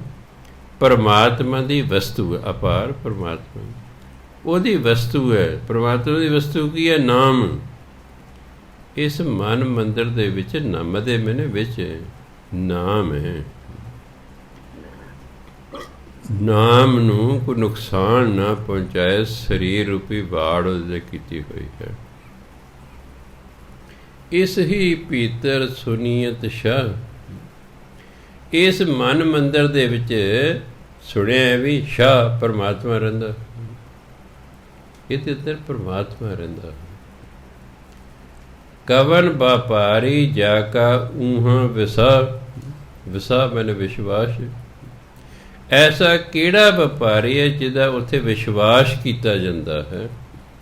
ਤੇ ਵਿਸ਼ਵਾਸ ਕੀਤਾ ਵੀ ਹਾਂ ਇਹ ਨਾ ਅੰਦਰ ਆਉਣ ਦੇ ਯੋਗ ਹੈ। ਹਰ ਇੱਕ ਸੱਚਖੰਡ ਨਹੀਂ ਵੜ ਸਕਦਾ, ਨਿਗੋਰਾ ਬਿਲਕੁਲ ਨਹੀਂ ਵੜ ਸਕਦਾ, ਭੈੜੇ ਕੰਮ ਕਰਨ ਵਾਲਾ ਕਦੇ ਨਹੀਂ ਉੱਥੇ ਵੜ ਸਕਦਾ। ਸੱਚੇ ਸੁੱਚੇ ਜੀਵਨ ਵਾਲਾ ਹੋਵੇ ਅਤੇ ਨਾਮ ਜਪਣ ਵਾਲਾ ਹੋਵੇ, ਉਹਦੀ ਸੰਭਾਵਨਾ ਹੁੰਦੀ ਹੈ, ਉਹ ਜਿਉਂਦਿਆਂ ਵੀ ਵੜ ਸਕਦਾ ਅਤੇ ਮਰਨ ਤੋਂ ਬਾਅਦ ਨਹੀਂ ਵੜਨਾ। ਜੇ ਅਸੀਂ ਜਿਉਂਦੇ ਨਹੀਂ ਨਾ ਸੱਚਖੰਡ ਗਏ ਤਾਂ ਮਰ ਕੇ ਵੀ ਨਹੀਂ ਜਾਂਦੇ। ਜਿਨ੍ਹਾਂ ਸੱਚਖੰਡ ਜਾਣਦਾ ਉਹ ਜਿਉਂਦੇ ਹੀ ਜਾਂਦੇ ਨੇ। ਸਮਾਧੀ ਲੱਗਦੀ ਹੈ, ਕਈ ਵਾਰੀ ਸੱਚਖੰਡ ਜਾਓ ਤੇ ਉਹਨੇ ਫਿਰ ਮਰ ਕੇ ਵੀ ਜਾਣਾ ਹੀ ਹੁੰਦਾ। ਸੋ ਇਹਦੇ ਅੰਦਰ ਕਹਿੰਦੇ ਸ਼ਾਹੂਕਾਰ ਹੈ। ਹੁਣ ਸ਼ਾਹੂਕਾਰ ਕਰਨਾ ਵਪਾਰ, ਕਿਹੜਾ ਐਸਾ ਵਪਾਰੀ ਜਿਸ 'ਤੇ ਫਿਰ ਉਹ ਸ਼ਾਹੂਕਾਰ ਵਿਸ਼ਵਾਸ ਕਰੇ। ਨਾਮ ਰਤਨ ਕੋ ਇਕੱਠਾ ਨਹੀਂ ਪੜ੍ਹਨਾ, ਕੋ ਨਹੀਂ ਪੜ੍ਹਨਾ। ਨਾਮ ਰਤਨ ਕੋ ਵਿਹਾਰੀ, ਪਹਿਲੇ ਕੋ ਦਾ ਅਰਥ ਹੈ ਦਾ, ਦੂਜੇ ਕੋ ਦਾ ਅਰਥ ਹੈ ਵਿਰਲਾ ਟਾਵਾਂ। ਨਾਮ ਰਤਨ ਦਾ ਕੋਈ ਵਿਰਲਾ ਟਾਵਾਂ ਵਪਾਰੀ ਹੈ। ਨਾਮ ਦੇ ਵਪਾਰੀ ਕੋਈ ਨਹੀਂ। ਤੁਸੀਂ ਗੁਰਦੁਆਰੇ ਨਾਮ ਨਹੀਂ ਖਰੀਦਣ ਜਾਂਦੇ, ਪੁੱਤਰ ਧੀ ਖਰੀਦਣ, ਨਾਮ ਨਹੀਂ ਮੰਗਣ ਜਾਂਦੇ। ਨਾਮ ਦੇ ਤਾਂ ਅਸੀਂ ਵਪਾਰੀ ਹੀ ਨਹੀਂ ਹੈਗੇ, ਤੇ ਮਿਲੇ ਕਿਵੇਂ? ਮਨੁੱਖ ਗੁਰੂ ਤੇ ਨਾਮ ਦੇ ਮੰਗਣ ਹੀ ਨਹੀਂ ਜਾਂਦਾ, ਤੇ ਫਿਰ ਜੋ ਮੰਗਣ ਜਾਏਗਾ ਉਹੀ ਮਿਲ ਲੈਣਾ। ਫਿਰ ਸੰਸਾਰਿਕ ਚੀਜ਼ਾਂ ਮਿਲੀ ਜਾਂਦੀਆਂ, ਜੋ ਮੰਗਣ ਵਾਲੀ ਚੀਜ਼ ਆ ਬੰਦਾ ਮੰਗਦਾ ਨਹੀਂ। ਜੇ ਸਾਡੇ ਕੋਲ ਨਾਮ ਹੈ ਨਾ, ਨਾਮ ਧਨ ਹੈ, ਸੰਸਾਰਿਕ ਧਨ ਆਪਣੇ ਆਪ ਹੀ ਆ ਜਾਣਾ। ਸੰਸਾਰਿਕ ਧਨ ਹੈ ਨਾ, ਨਾਮ ਧਨ ਨਹੀਂ ਆਉਂਦਾ। ਨਾਮ ਧਨ 'ਚ ਫਾਇਦਾ ਹੈ। ਜਿਹਦੇ ਕੋਲ ਨਾਮ ਧਨ ਹੈ ਉਹ ਗਰੀਬ ਹੋ ਹੀ ਨਹੀਂ ਸਕਦਾ, ਗੱਲ ਖਤਮ ਹੈ। ਜਿਸ ਕੋਲ ਨਾਮ ਧਨ ਹੈ ਉਹਦੇ ਕੋਲ ਸੰਸਾਰੀ ਧਨ ਨੇ ਆਪੇ ਹੀ ਆਈ ਜਾਣਾ ਹੈ, ਆਪੇ ਆਈ ਜਾਣਾ। ਸੰਤ ਈਸ਼ਰ ਸਿੰਘ ਮਹਾਰਾਜ ਰੋਜ਼ ਮਾਇਆ ਦੀ ਦੇਵੀ ਲਕਸ਼ਮੀ ਆ ਜਾ ਕਰੇ, ਸੇਵਾ ਲਓ ਜੀ। ਉਹ ਕਹਿੰਦੇ ਮੈਂ ਕੀ ਕਰਨਾ ਪਿਆ, ਮੈਂ ਤਾਂ ਦੇਸਾਂ ਵਿਦੇਸਾਂ 'ਚ ਪ੍ਰਚਾਰ ਕਰਨਾ ਫਿਰਨਾ, ਮੈਂ ਕਿਹੜੇ ਇੱਕ ਥਾਂ 'ਤੇ ਟਿਕਣਾ, ਵੀ ਤੇਰੇ ਤੋਂ ਕੋਈ ਸੇਵਾ ਲਓ, ਵਾਰੀ ਵਾਰੀ ਨਹੀਂ ਜੀ ਕੋਈ ਸੇਵਾ ਲਓ ਜੀ। ਉਹ ਕਿਸ਼ਨ ਸਿਆਂ ਆ ਮਾਇਆ ਬੜਾ ਜ਼ੋਰ ਪਾਉਂਦੀ, ਸੇਵਾ ਲਓ ਕਿ ਲੈ ਲਓ ਜੀ ਸੇਵਾ। ਕਹਿੰਦੇ ਕਿਸ਼ਨ ਸਿਆਂ ਜੇ ਮਾਇਆ ਤੁਸੀਂ ਮਾਇਆ ਹੀ ਮਾਇਆ ਆ ਜਾਣੀ ਹੈ, ਇੱਥੇ ਬੜੀਆਂ ਬਿਲਡਿੰਗਾਂ ਬਣਨੀਆਂ, ਸਕੂਲ ਕਾਲਜ ਬਣਨੇ ਨੇ, ਮੈਂ ਤਾਂ ਪ੍ਰਚਾਰ ਕਰਾਂ, ਮੇਰੇ ਕੋਲ ਕਿੱਥੇ ਟਾਈਮ ਹੈ ਕਿ ਮੈਂ ਆਪੇ ਸਾਂਭ ਲਾਂਗਾ ਜੀ। ਅਗਲੇ ਦਿਨ ਉਹਨੇ ਕਿਹਾ ਚੰਗਾ ਭਾਈ ਕਰ ਲੈ ਸੇਵਾ। ਬਾਬੇ ਚੜਾਓ ਤੜ ਬਿਲਡਿੰਗਾਂ ਬਣਨੇ ਸ਼ੁਰੂ ਹੋ ਗਏ। ਮਾਇਆ ਉੱਤੋਂ ਨਹੀਂ ਡਿੱਗੀ, ਲੋਕਾਂ ਦੀਆਂ ਘੁੰਡੀਆਂ ਮਰੋੜਤੀਆਂ ਇਸ ਅੰਦਰੋਂ। ਆਰ ਲੋਕ ਪਦਾਰਥ ਲੈ ਲੈ ਕੇ ਮਾਇਆ ਲੈ ਲੈ, ਕੋਈ 10 ਮੱਥਾ ਟੇਕ ਰਿਹਾ, ਕੋਈ 5 ਮੱਥਾ ਟੇਕ ਰਿਹਾ, ਕੋਈ 100 ਮੱਥਾ ਟੇਕ ਰਿਹਾ, ਵਪਾਰੀ ਆ ਕੇ ਕਿਸੇ ਨੇ 1000 ਮੱਥਾ ਟੇਕ ਤਾ, ਢੇਰ ਆ ਜੇ ਮਾਇਆ ਦੇ। ਟਰਾਵਨਕੋਰ ਕੇਰਲ ਵੱਲ ਹੈ, ਗੁਰੂ ਨਾਨਕ ਦੇਵ ਉੱਥੇ ਚਲੇ ਗਏ। ਉੱਧਰ ਦਾ ਰਾਜਾ ਬੜਾ ਲਾਲਚੀ ਸੀ, ਉਹਨੇ ਗੁਰੂਆਂ ਦੇ ਰਾਜਾ ਮਿਲਣ ਆ ਰਿਹਾ ਹੈ, ਉਹਨਾਂ ਨੇ ਮਾਇਆ ਵਰਤਾਈ, ਪੈਸੇ ਦਾ ਢੇਰ ਆਪਣੇ ਅੱਗੇ ਲਾ ਲਿਆ।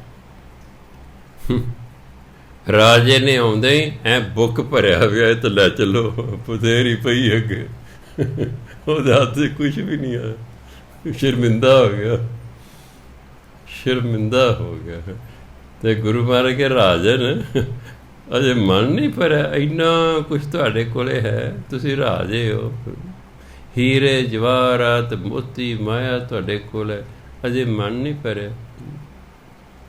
ਹੁਣ ਤਾਂ ਕਿਤੇ ਚੱਕ ਲਓ ਮੈਂ ਰਾਜਾ, ਮੈਨੂੰ ਤੇ ਸਾਧ ਨੇ ਮੈਨੂੰ ਕੀ ਮੋੜਨਾ, ਇਹ ਨਹੀਂ ਪਤਾ ਸਾਧੂ ਦਾ ਵੀ ਬਾਪ ਹੈ ਉਹ। ਭਰਿਆ ਬੁੱਕ ਵੀ ਆ, ਚੱਕ ਲੈਣਾ ਨੋਟ ਨਾਲ, ਜਿਹੜੇ ਪੈਨ ਹੱਥ 'ਚ ਕੁਛ ਵੀ ਨਹੀਂ ਆਇਆ। ਕਬੀਰ ਸਾਹਿਬ ਨੂੰ ਕਾਜ਼ੀ ਕਹਿੰਦਾ ਤੁਹਾਨੂੰ ਜਿਹੜਾ ਮੈਂ ਸੁਨਤ ਕਰਨੀ, ਉਹ ਕਹਿੰਦਾ ਮੈਂ ਨਹੀਂ ਕਰਾਉਣੀ। ਕਾਜ਼ੀ ਨੂੰ ਗੁੱਸਾ ਚੜਿਆ, ਭਰੀ ਸਭਾ 'ਚ ਵੀ ਹੈ, ਕਹਿੰਦਾ ਮੈਂ ਨਹੀਂ ਕਰਾਉਣੀ, ਕੱਲ੍ਹ ਦਾ ਜਵਾਕ। ਕਾਜ਼ੀ ਨੇ ਮਾਰਿਆ ਥੱਪੜ, ਉਹ ਊਂ ਹੱਥ ਲੰਘ ਗਿਆ। ਕਬੀਰ ਸਾਹਿਬ ਖੜੇ ਹੱਸ ਰਹੇ ਨੇ, ਫਿਰ ਥੱਪੜ ਮਾਰੋ, ਖਾਲੀ ਹੱਥ ਲੰਘ ਗਿਆ। ਉਹ ਡਰ ਗਿਆ, ਉਹਨੇ ਆਪਣੀ ਟਿੰਡ ਪੌੜੀ ਚੱਕੀ, ਕਹਿੰਦਾ ਮੈਂ ਨਹੀਂ ਤੈਨੂੰ ਸੁੱਟ ਕੇ ਚਲਿਆ ਗਿਆ। ਕਬੀਰ ਸਾਹਿਬ ਫਿਰ ਸਰੀਰ ਰੂਪ 'ਚ ਹੋ ਗਏ। ਬਾਪ ਨੇ ਸੋਚਿਆ ਮੇਰੇ ਤਾਂ ਪੁੱਤਰ ਹੀ ਬਹੁਤ ਉੱਚੀ ਕਿਤੇ ਅਵਸਥਾ ਦਾ, ਇਹ ਬਿਨਾਂ ਸੁਨਤ ਤੋਂ ਹੀ ਠੀਕ।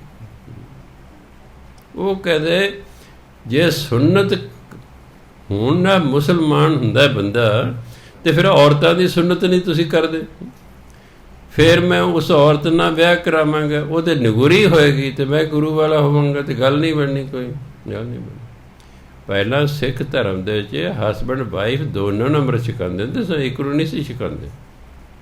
ਫਿਰ ਸਮਾਂ ਪਾ ਕੇ ਬੀਬੀਆਂ ਕਹਿਣ ਲੱਗੇ ਭਾਈ ਤਾਂ ਸ਼ਰਾਬਾਂ ਪੀਂਦੇ ਨੇ, ਇਹ ਤਾਂ ਅੰਮ੍ਰਿਤ ਛਕਦੇ ਨਹੀਂ, ਅਸੀਂ ਜ਼ਰੂਰੀ ਨਿਗੁਰੇ ਮਰਨਾ, ਅਤੇ ਸਾਨੂੰ ਕਿਉਂ ਨਹੀਂ ਛਕਾਉਂਦੇ।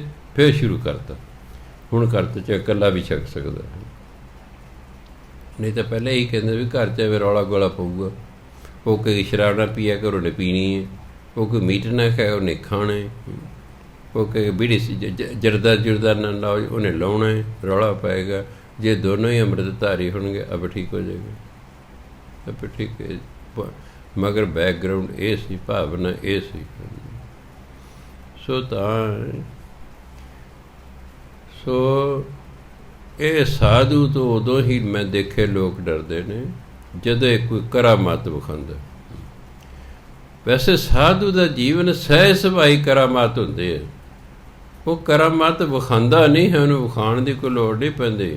ਇਸ ਤਰ੍ਹਾਂ ਕਰਾਮਾਤ ਵਿਖਾਉਣਾ ਸਿੱਖ ਧਰਮ 'ਚ ਮਨ੍ਹਾ ਹੈ।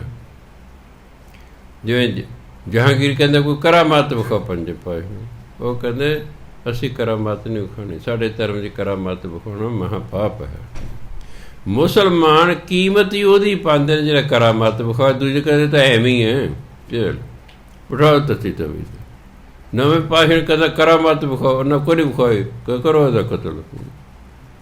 ਸਿੱਖਾਂ ਨੇ ਕਿਹਾ ਕੋਈ ਕਰਾਮਾਤ ਵਿਖਾਉਣਾ, ਨਹੀਂ ਵਿਖਾਏ, ਚਲੋ ਚੀਰੋ ਇਹਨਾਂ ਨੂੰ, ਚਲੋ ਦੇਖ ਕੇ ਬਾਰ ਲਓ, ਚਲੋ ਖਾਲੇ ਲਾਹੋ ਇਹਨਾਂ ਦੀ। ਜੋ ਕਰਾਮਾਤ ਵਿਖਾਉਂਦੇ ਫਿਰ ਫਿਰ ਡਰ ਜਾਣਾ ਚਾਹੀਦਾ। ਅਗਲਾ ਕਹਿੰਦਾ ਯਾਰ ਕਿਤੇ ਸਾਡਾ ਰਾਜ ਹੀ ਨਾ ਉਲਟਾ ਦੇ, ਫਿਰ ਰਾਜ ਹੀ ਨਾ ਉਲਟਾ ਦੇ, ਫਿਰ ਡਰ ਜਾਂਦੇ, ਫਿਰ ਕਰਦੇ ਆ ਉਹਦੀ ਪੂਜਾ। ਅਤੇ ਸਿੱਖ ਧਰਮ 'ਚ ਜਿਹੜਾ ਹੈ ਕਰਾਮਾਤ ਵਿਖਾਉਣਾ ਮਨ੍ਹਾ ਕੀਤਾ ਹੋਇਆ ਹੈ। ਸਾਧੂ ਵੈਸੇ ਹੀ ਉਹਦਾ ਜੀਵਨ ਹੀ ਸਾਰੀ ਕਰਾਮਾਤ ਹੁੰਦੀ ਹੈ। ਹੁਣ ਜੇ ਰੁੜਦਾ ਪਹਾੜ ਗੁਰੂ ਨਾਨਕ ਨੇ ਰੋਕੇ, ਕੋਈ ਕਰਾਮਾਤ ਨਹੀਂ ਵਿਖਾਈ, ਸਹਿ ਸਭਾਏ ਸੀ ਵੀ ਉਹਦੀ ਪਹਾੜੀ ਰੋਕ ਦੇਣੀ ਹੈ, ਕਿ ਧਨ ਕਰਤਾਰ ਰੁਕ ਗਈ, ਰੁਕ ਗਈ। ਸਾਧੂ ਦੇ ਬੋਲਾਂ 'ਚ ਹੀ ਤਾਕਤ ਹੁੰਦੀ ਹੈ। ਮੈਂ ਸਵਾਮੀ ਰਾਮ ਜੀ ਦਾ ਜੀਵਨ ਪੜ੍ਹ ਰਿਹਾ ਸੀ, ਰਤਵਾੜਾ ਸਾਹਿਬ ਦੇ ਮਿੱਤਰ ਕਹਿੰਦੇ ਸੀ ਪਹਾੜ 'ਚੋਂ ਲੰਘ ਰਹੇ ਸਨ ਬਰਸਾਤਾਂ 'ਚੋਂ, ਉੱਤੋਂ ਪਹਾੜ ਰੁੜਦਾ ਆਉਂਦਾ। ਮੈਂ ਕਿਹਾ ਸਵਾਮੀ ਜੀ ਰੁਕ ਜਾਓ, ਪਹਾੜ ਉੱਤੋਂ ਰੁੜਦਾ ਆਉਂਦਾ, ਡਿੱਗੂਗਾ। ਉਹ ਕਿ ਪਹਾੜ ਵੱਲ ਮੁਗਾ, ਐ ਪਰਬਤ ਰੁਕ ਜਾਓ, ਹਮਨੇ ਜਾਣਾ ਹੈ। ਕਹਿੰਦੇ ਪਹਾੜ ਉੱਥੇ ਰੁਕ ਗਏ। ਅਸੀਂ ਲੰਘ ਗਏ, ਜਦੋਂ ਦੀ ਮਾਰ ਤੋਂ ਦੂਰ ਚਲੇ ਗਏ, स्वामी जी कहते ऐ पर्वत अगर तुमने गिरना है गिर जाओ। पहाड़ चढ़म करता ऐसे डिग पे। सरकार 2-3 दिन लगी सड़क साफ करते। उन्होंने कोई करामात नहीं विखाई, उन्हें लंघना सी, उन्हें सहसवा पहाड़ को कहा ऐ पर्वत रुक जाओ, रुक गया, रुक गया, वो रुक गया है। ये ब्रह्म ज्ञानी दे सारी जिहड़ी कुदरत है ये ब्रह्म ज्ञानी के अधीन होंदी है। नहीं तो कुदरत के अपने पक्के असूल ने, कुदरत के असूल पक्के नहीं। सूरज पूर्व वालों ही चढ़ता है, पश्चिम वाली छिपता है, असूल ने। धरती पश्चिम तो पूर्व वाल घूमती है, धरती हर वक्त घूमती रही है। धरती सूरज दुआले घूमती है, अपनी धुरी के दुआले भी घूमती है, 66.5 डिग्री ते घूमती है, सीधी नहीं है, टेढ़ी है। इस धरती घूमती है इसलिए दिन रात बनते हैं, धरती टेढ़ी है इसलिए रुत्तां बनदी हैं, रुत्तां बनदी हैं।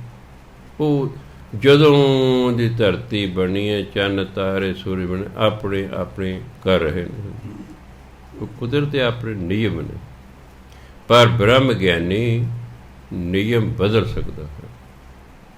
कोई बीबी दे एक दो में ना भुल गया, वो अपने पिंगले पति नूं लैके जा रही है, नहीं वो होर सी। अगे एक साधु जिहड़ा है वो सूली ते चढ़िया होया है, चढ़िया होया, मूँह हनेरा सी, वो बीबी अपने पिंगले पति नूं चुक्या होया है, टोकरे च पाया है, जा रही। ਉਹਦੇ ਨੱਕ ਤੇ ਜਿਹੜੇ ਬਾਂਸ ਤੇ ਲਟਕ ਰਿਹਾ ਸੀ ਉਹਦੇ ਵਿੱਚ ਜਾ ਕੇ ਵੱਜੀ। ਉਹ ਤੋਂ ਹਿੱਲਿਆ, ਉਹ ਸੂਲੀ ਉਹਨੂੰ ਚੁੱਭੀ, ਸੂਲੀ ਉਹਨੂੰ ਚੁੱਭੀ। ਉਹਨੇ ਕਹਿਤਾ, ਕਹਿੰਦਾ ਸੂਰਜ ਨਿਕਲਣ ਤੱਕ ਇਹ ਤੇਰਾ ਪਤੀ ਮਰ ਜਾਏਗਾ। ਅੱਛਾ। ਉਹਨੇ कहता ऐ महात्मा मैं सूरज चढ़न ही नहीं देना। इतिहास में स्यापा खड़ा हो गया, सूरज नहीं चढ़ रहा, हाहाकार मच गई। जिवें 6-7 बजे रोज सूरज चढ़े, 10, 11, 12, 1 बज गया, सूरज नहीं चढ़ रहा।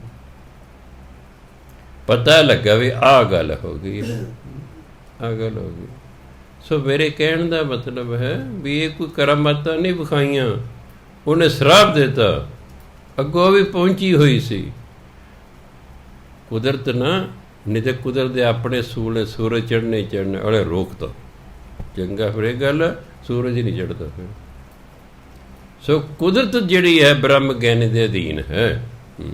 इन्नियां शक्तियां दा मालिक ब्रह्म ज्ञानी हुंदा, नहीं तो कुदरत दे अपने असूल मैं दसना चाहुंदा सी। ब्रह्म ज्ञानी करामाता नहीं विखांदा, ਉਹਦਾ जीवन ही एक करामात हुंदा है। सो गुरु महाराज कहते नाम रतन को व्यवहारी। नाम रतन का को मैंने विरला टाव, कोई विरला व्यापारी हुंदा। अमृत भोजन करे आहारी। ਜਿਹੜਾ नाम का व्यापारी हुंदा ना, वो की कहता आहार का भोजन। और नाम अमृत का भोजन का आहार करता है। अस रोटी पानी खाने, उन्होंने की आहार है?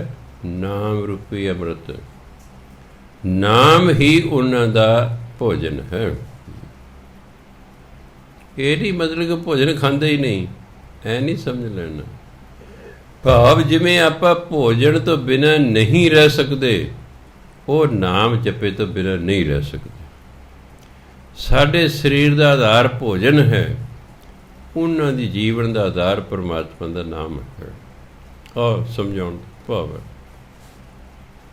ਹੋਰ ਇਹ ਸਰੀਰ ਹੈ, ਇਹਨੂੰ ਭੋਜਨ ਦੀ ਤਾਂ ਲੋੜ ਹੈ। ਸਿਰਫ ਇੰਨਾ ਹੈ ਕਿ ਜਦੋਂ ਨਾਮ ਜੋ ਰਸ ਹੁੰਦਾ ਨਾ, ਜਿਹੜਾ ਭੋਜਨ ਖਾ ਕੇ ਸਾਨੂੰ ਤਾਕਤ ਮਿਲਣੀ ਹੈ ਨਾ ਸਰੀਰ ਨੂੰ, ਰੋਟੀ ਦੇ ਵਿੱਚ ਜਿਹੜਾ ਰਸ ਨਿਕਲਦਾ ਹੈ, ਸਾਰੀ ਰੋਟੀ 'ਚ ਜਿਹੜਾ ਰਸ ਨਿਕਲਦਾ ਸਰੀਰ ਕੱਢਦਾ ਹੈ, ਅਸਲ ਉਹ ਸਾਨੂੰ ਤਾਕਤ ਦਿੰਦਾ।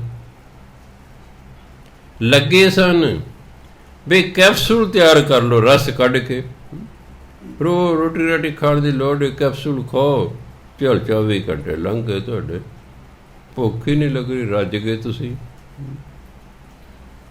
ਪਰ ਫਿਰ ਹਾਹਾਕਾਰ ਮਚ ਜਾਣੀ ਸੀ, ਔਰ ਕਿਸਾਨ ਭੁੱਖੇ ਮਰ ਜਾਣੇ ਕਿ ਰੋਟੀ ਨਹੀਂ ਸੀ ਖਾਣੀ, ਖਤਮ। ਸੰਸਾਰ ਦੇ ਰਾਜੇ ਨੇ ਸੋਚਿਆ ਲਲਾ, ਉਹ ਹਾਹਾਕਾਰ ਮਚ ਜਾਣੇ ਸਾਰੇ ਸੰਸਾਰ 'ਚ। ਆਰਡਰ ਨਹੀਂ ਦਿੱਤਾ ਤਿਆਰ ਕਰਨ ਦਾ, ਹੁਕਮ ਨਹੀਂ ਦਿੱਤਾ। ਲੱਗੇ ਸਨ ਬਨੌਟੀ ਬੰਦੇ ਤਿਆਰ ਕਰਨ, ਭੇਡਾਂ ਤਿਆਰ ਕਰ ਲਈਆਂ ਸਨ ਕੋਲੋਨ ਵਿਧੀ ਨਾਲ। ਕਹਿੰਦੇ ਬੰਦੇ ਤਿਆਰ ਕਰ ਦਿੰਦੇ, ਵਰਲਡ ਆਰਗੇਨਾਈਜ਼ ਉਹਨਾਂ ਨੇ ਆਗਿਆ ਨਹੀਂ ਦਿੱਤੀ। ਕਹਿੰਦਾ ਸਿਆਪਾ ਕਿਹੜਾ ਜਾਏਗਾ, ਤਾਂ ਤੁਸੀਂ 100 ਪ੍ਰਧਾਨ ਮੰਤਰੀ ਇੱਕੋ ਜਿਹਾ ਕਰਦੇ, ਪਤਾ ਕਿਹੜਾ ਲੱਗੂ ਕਿਹੜਾ ਮੋਦੀ ਹੈ ਨਾ, ਜੋ ਤੁਸੀਂ ਤਾਂ 100 ਮੋਦੀ ਬਣਾ ਦੋਗੇ। ਉਹ ਕਹੇਗਾ ਮੈਂ ਪ੍ਰਧਾਨ ਮੰਤਰੀ ਹੋ ਗਿਆ, ਮੈਂ ਪ੍ਰਧਾਨ ਮੰਤਰੀ ਹਾਂ। ਹਾਂਜੀ, ਬੰਦੇ ਲੱਗੇ ਸਨ ਬਣਾਉਣ। ਬੰਦੇ ਦੇ ਪਰਮਾਤਮਾ ਕਹਿੰਦਾ ਮੈਂ ਆਪਣੇ ਜਿੰਨਾ ਤੈਨੂੰ ਦਿਮਾਗ ਦਿੱਤਾ ਤੂੰ ਵਰਤ। ਜਾਂ ਤੁਸੀਂ ਵਰਤਦੇ ਨਹੀਂ, ਜਾਂ ਸਾਨੂੰ ਵਰਤਣਾ ਵੀ ਨਹੀਂ ਆਉਂਦਾ। ਆਈਨਸਟਾਈਨ ਐਡਾ ਵੱਡਾ ਸਾਇੰਸਦਾਨ ਸੰਸਾਰ ਦਾ ਹੋਇਆ, ਕਹਿੰਦਾ ਮੈਂ ਜਿੰਨਾ ਪਰਮਾਤਮਾ ਨੇ ਮੈਨੂੰ ਦਿਮਾਗ ਦਿੱਤਾ, ਮੈਂ ਸਿਰਫ ਉਹਦਾ 9% ਵਰਤ ਸਕਿਆ। ਕਿਤੇ ਮੈਨੂੰ ਸਾਰਾ ਵਰਤਣਾ ਆ ਜਾਂਦਾ, ਮੈਂ ਪਤਾ ਨਹੀਂ ਕਿਹਦਾ ਕੀ ਕਰ ਦਿੰਦਾ। ਪਰਮਾਤਮਾ ਨੇ ਸਾਨੂੰ ਆਪਣੇ ਵਰਗਾ ਬਣਾਇਆ ਹੋਇਆ। ਉਹ ਕਹਿੰਦਾ ਤੁਸੀਂ ਮੇਰੇ ਹੀ ਰੂਪ ਹੋ, ਪਰ ਤੁਸੀਂ ਇਸ ਗੱਲ ਨੂੰ ਸਮਝ ਨਹੀਂ ਸਕ ਰਹੇ। ਤੁਸੀਂ ਆਪਣੇ ਨੂੰ ਚਪੜਾਸੀ ਸਮਝ ਰਹੇ ਹੋ। ਮੈਂ ਤੁਹਾਨੂੰ ਮਾਲਕ ਬਣਾਇਆ, ਮੈਂ ਤੁਹਾਨੂੰ ਅਫਸਰ ਬਣਾਇਆ ਹੈ, ਤੁਸੀਂ ਪੀਐਨ ਸਮਝ ਰਹੇ ਹੋ। ਮੈਂ ਤੁਹਾਨੂੰ ਰਾਜਾ ਬਣਾਇਆ, ਤੁਸੀਂ ਪ੍ਰਜਾ ਸਮਝੀ ਫਿਰਦੇ ਹੋ। ਮੈਂ ਕੀ ਕਰ ਸਕਦਾ। ਇਹ ਬੰਦਾ ਸਮਝਦੇ ਹੀ ਨਹੀਂ, ਇਹ ਉੱਪਰ ਉੱਠਣਾ ਹੀ ਨਹੀਂ ਚਾਹੁੰਦਾ। ਫਿਰ ਕੌਣ ਉਠਾ ਸਕਦਾ। ਮੈਂ ਤਰੱਕੀ ਕਰਨੀ ਨਹੀਂ ਚਾਹੁੰਦਾ, ਫਿਰ ਮੈਨੂੰ ਕੌਣ ਤਰੱਕੀ ਕਰਾ ਸਕਦਾ। ਹਾਂ, ਮੈਂ ਤਰੱਕੀ ਕਰਨਾ ਚਾਹਾਂ, ਫਿਰ ਕੋਈ ਨਾ ਕੋਈ ਹੈਲਪ ਕਰਨ 'ਤੇ ਆ ਜਾਏਗਾ, ਕੋਈ ਮੈਨੂੰ ਗਾਈਡ ਕਰੇਗਾ, ਇਸ ਤਰ੍ਹਾਂ ਕਰ ਲੈ, ਇਸ ਤਰ੍ਹਾਂ ਕਰ ਲੈ। ਮੈਂ ਕਈਆਂ ਨੂੰ ਕਿਹਾ ਮੈਂ ਤੁਹਾਨੂੰ ਅਮੀਰ ਬਣਾ ਸਕਦਾ ਹਾਂ, ਲੈ ਮੰਨਦੇ ਹੀ ਨਹੀਂ ਹੈਗੇ। ਮੈਂ ਚਾਹੇ ਰਹੋ ਗਰੀਬ, ਫਿਰ ਮੈਂ ਦਾਣੇ ਲੈਣੇ ਨੇ, ਮੈਂ ਕੀ ਲੈਣੇ।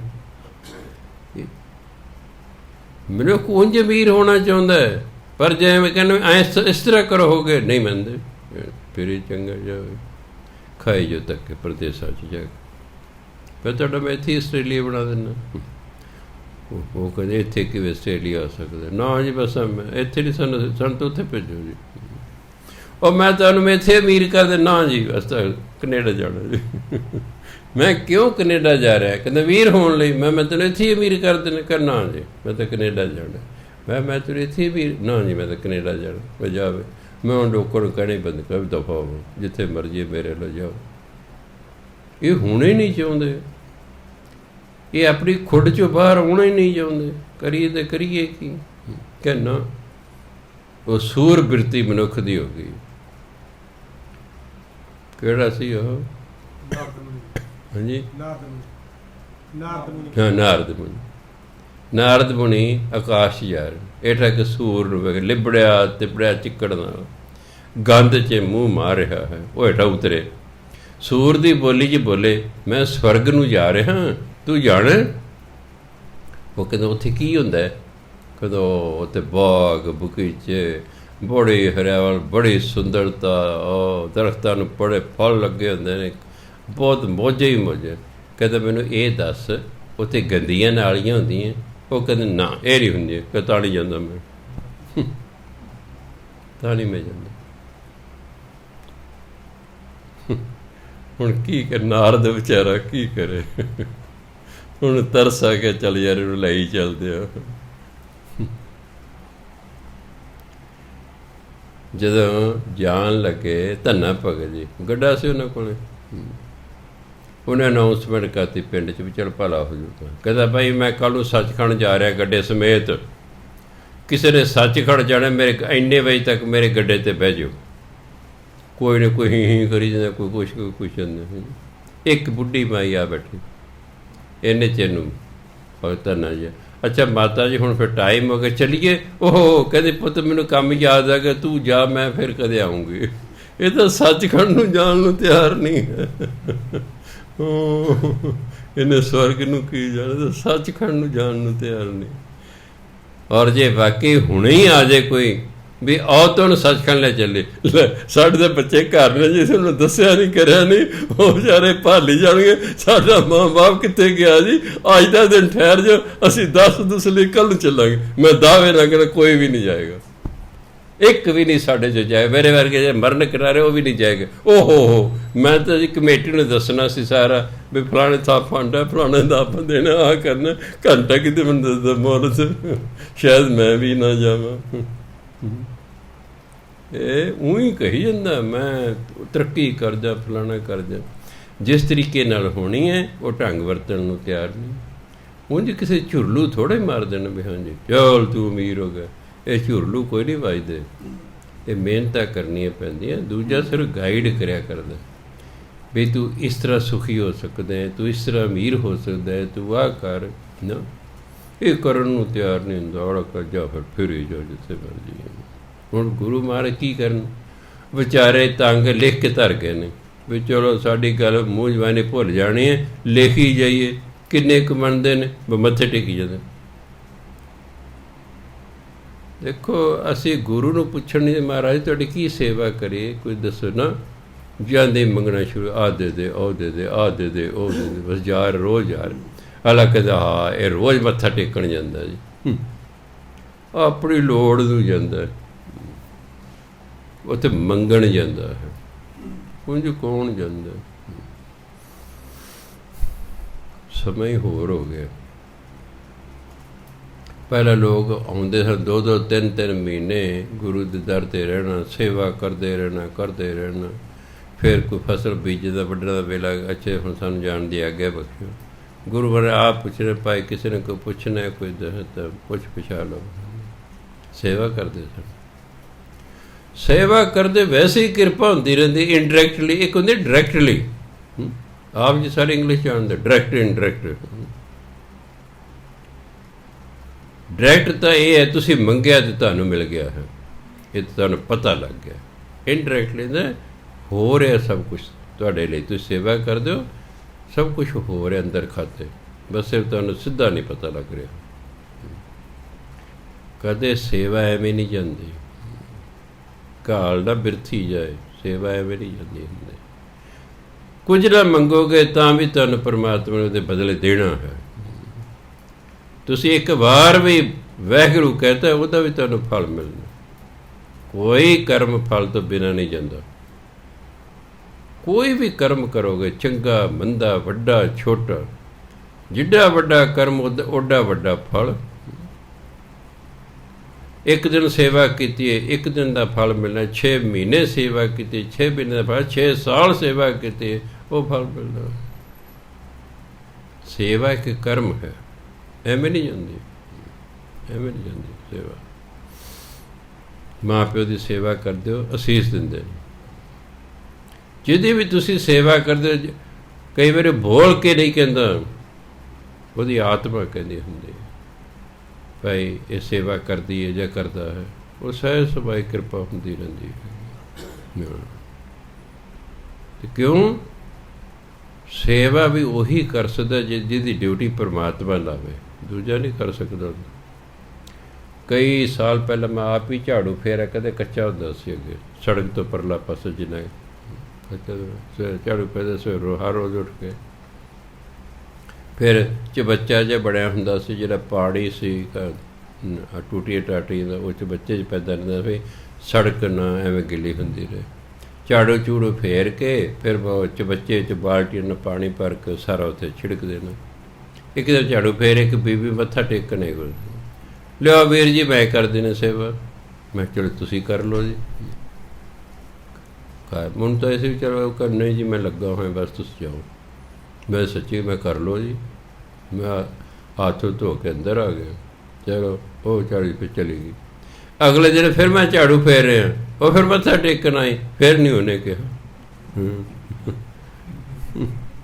ਸੇਵਾ ਕਰਨੀ ਬੜੀ ਔਖੀ ਹੁੰਦੀ ਹੈ। ਸੇਵਾ ਵੀ ਉਹੀ ਕਰ ਸਕਦਾ ਜਿਸ ਤੋਂ ਪਰਮਾਤਮਾ ਸੇਵਾ ਲਵੇ।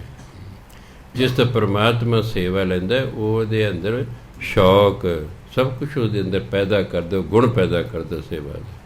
ਸਮਝ ਨਹੀਂ ਆਉਂਦਾ। ਮੈਂ ਦੇਖ ਲਿਆ, ਕਹਿ ਲਿਆ ਵੀਰ ਜੀ ਮੈਂ ਝਾੜੂ ਫੇਰ ਦਿੰਦੀ। ਮੈਂ ਸਹਿਜ ਵਗੈਰਾ ਫੇਰ ਲਓ ਜੀ। ਇੱਕ ਮੰਗਤੀ ਆ ਗਈ, ਰੋਟੀ ਦੇ ਦਿਓ ਜੀ ਖਾਣ ਨੂੰ। ਮੈਂ ਕਿਹਾ ਜੀ ਅੱਛਾ ਨਾ ਸਰ, ਚਾਹ ਸਵੇਰੇ ਸਵੇਰੇ ਚਾਹ ਦਾ ਕੱਪ ਪਿਲਾ ਦਿਓ ਜੀ। ਮੈਂ ਪਿਲਾ ਦਿੰਦੇ ਹਾਂ ਜੀ, ਆ ਲਓ ਝਾੜੂ, ਤੁਸੀਂ ਝਾੜੂ ਫੇਰੋ, ਮੈਂ ਚਾਹ ਦਾ ਕੱਪ ਬਣਾ ਕੇ ਲਿਆਉਣਾ। ਮੈਨੂੰ ਪਤਾ ਸੀ ਕਿਹੜੇ ਭੜੂੜੇ ਫੇਰ, ਕਦੇ ਮੰਗਤਾ ਵੀ ਕੰਮ ਕਰਿਆ ਕਰਦਾ। ਜਾਲੀ ਵਾਲੇ ਦਰਵਾਜ਼ੇ ਮੈਂ ਵੇਖਿਆ ਝਾੜੂ ਤੇਰਿਆ, ਉਹ ਗਈ ਹੋ ਗਈ। ਮੈਨੂੰ ਲੋੜ ਹੀ ਨਹੀਂ ਪਈ ਚਾਹ ਬਣਾਉਣ ਦੀ।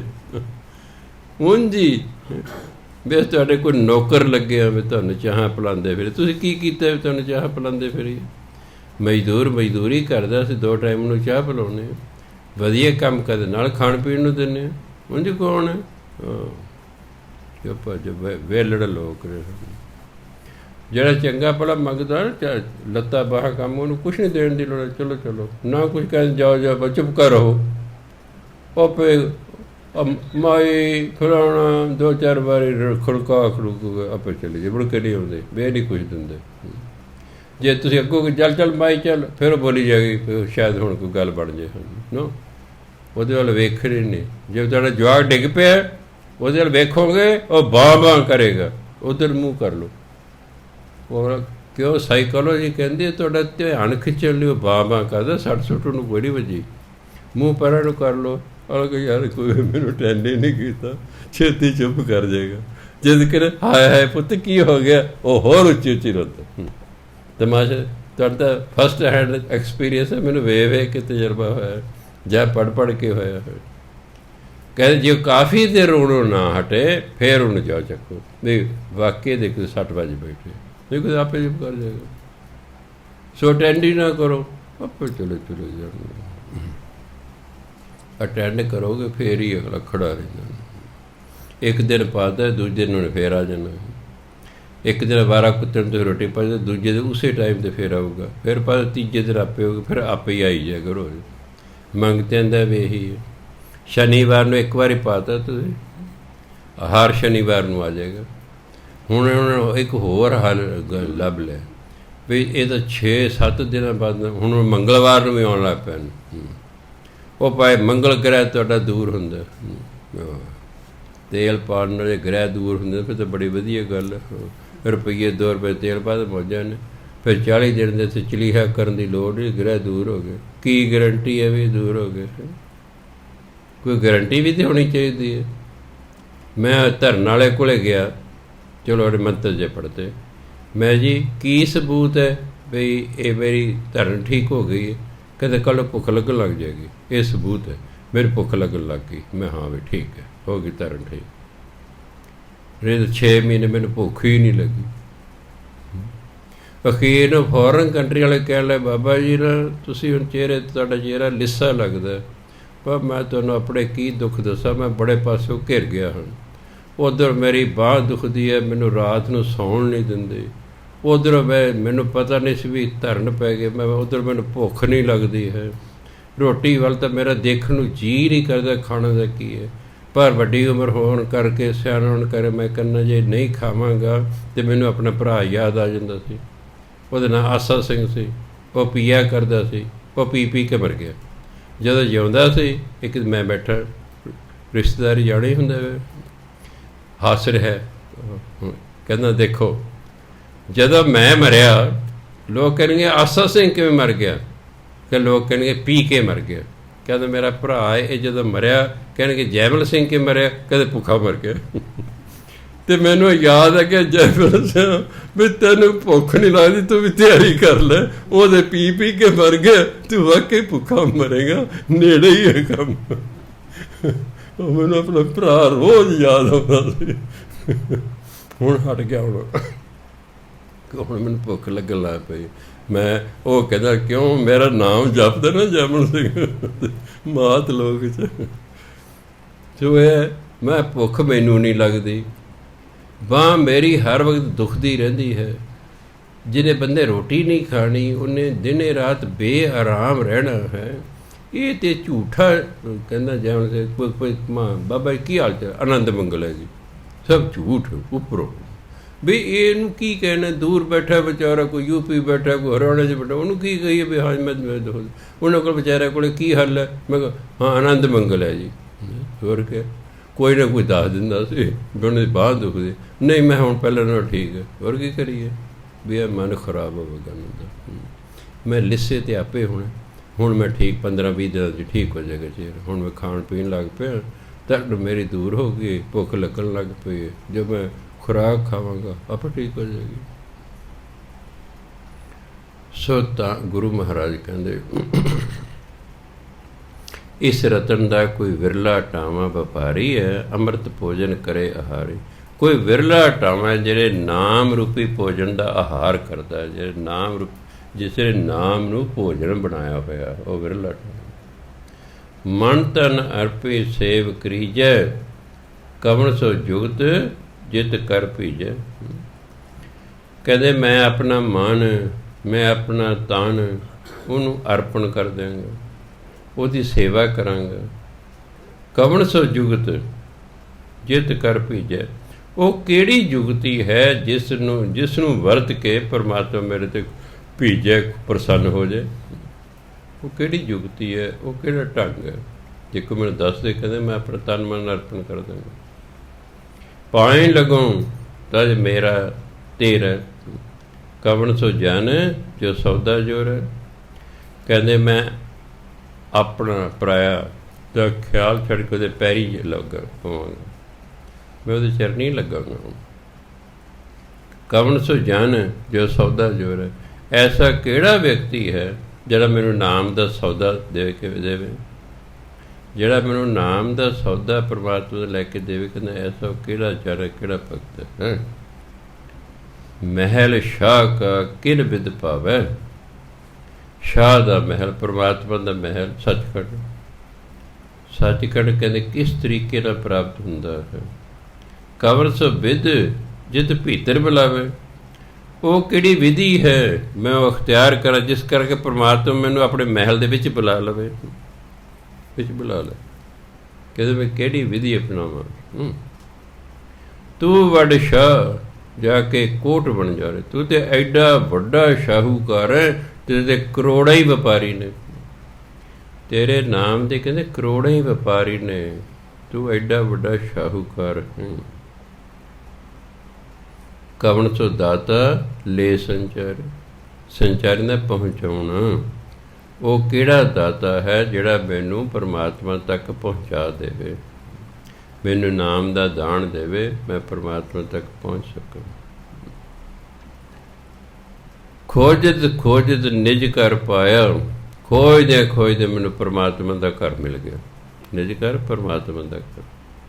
ਅਮੋਲ ਰਤਨ ਸਾਚ ਦਿਖਲਾਇਆ।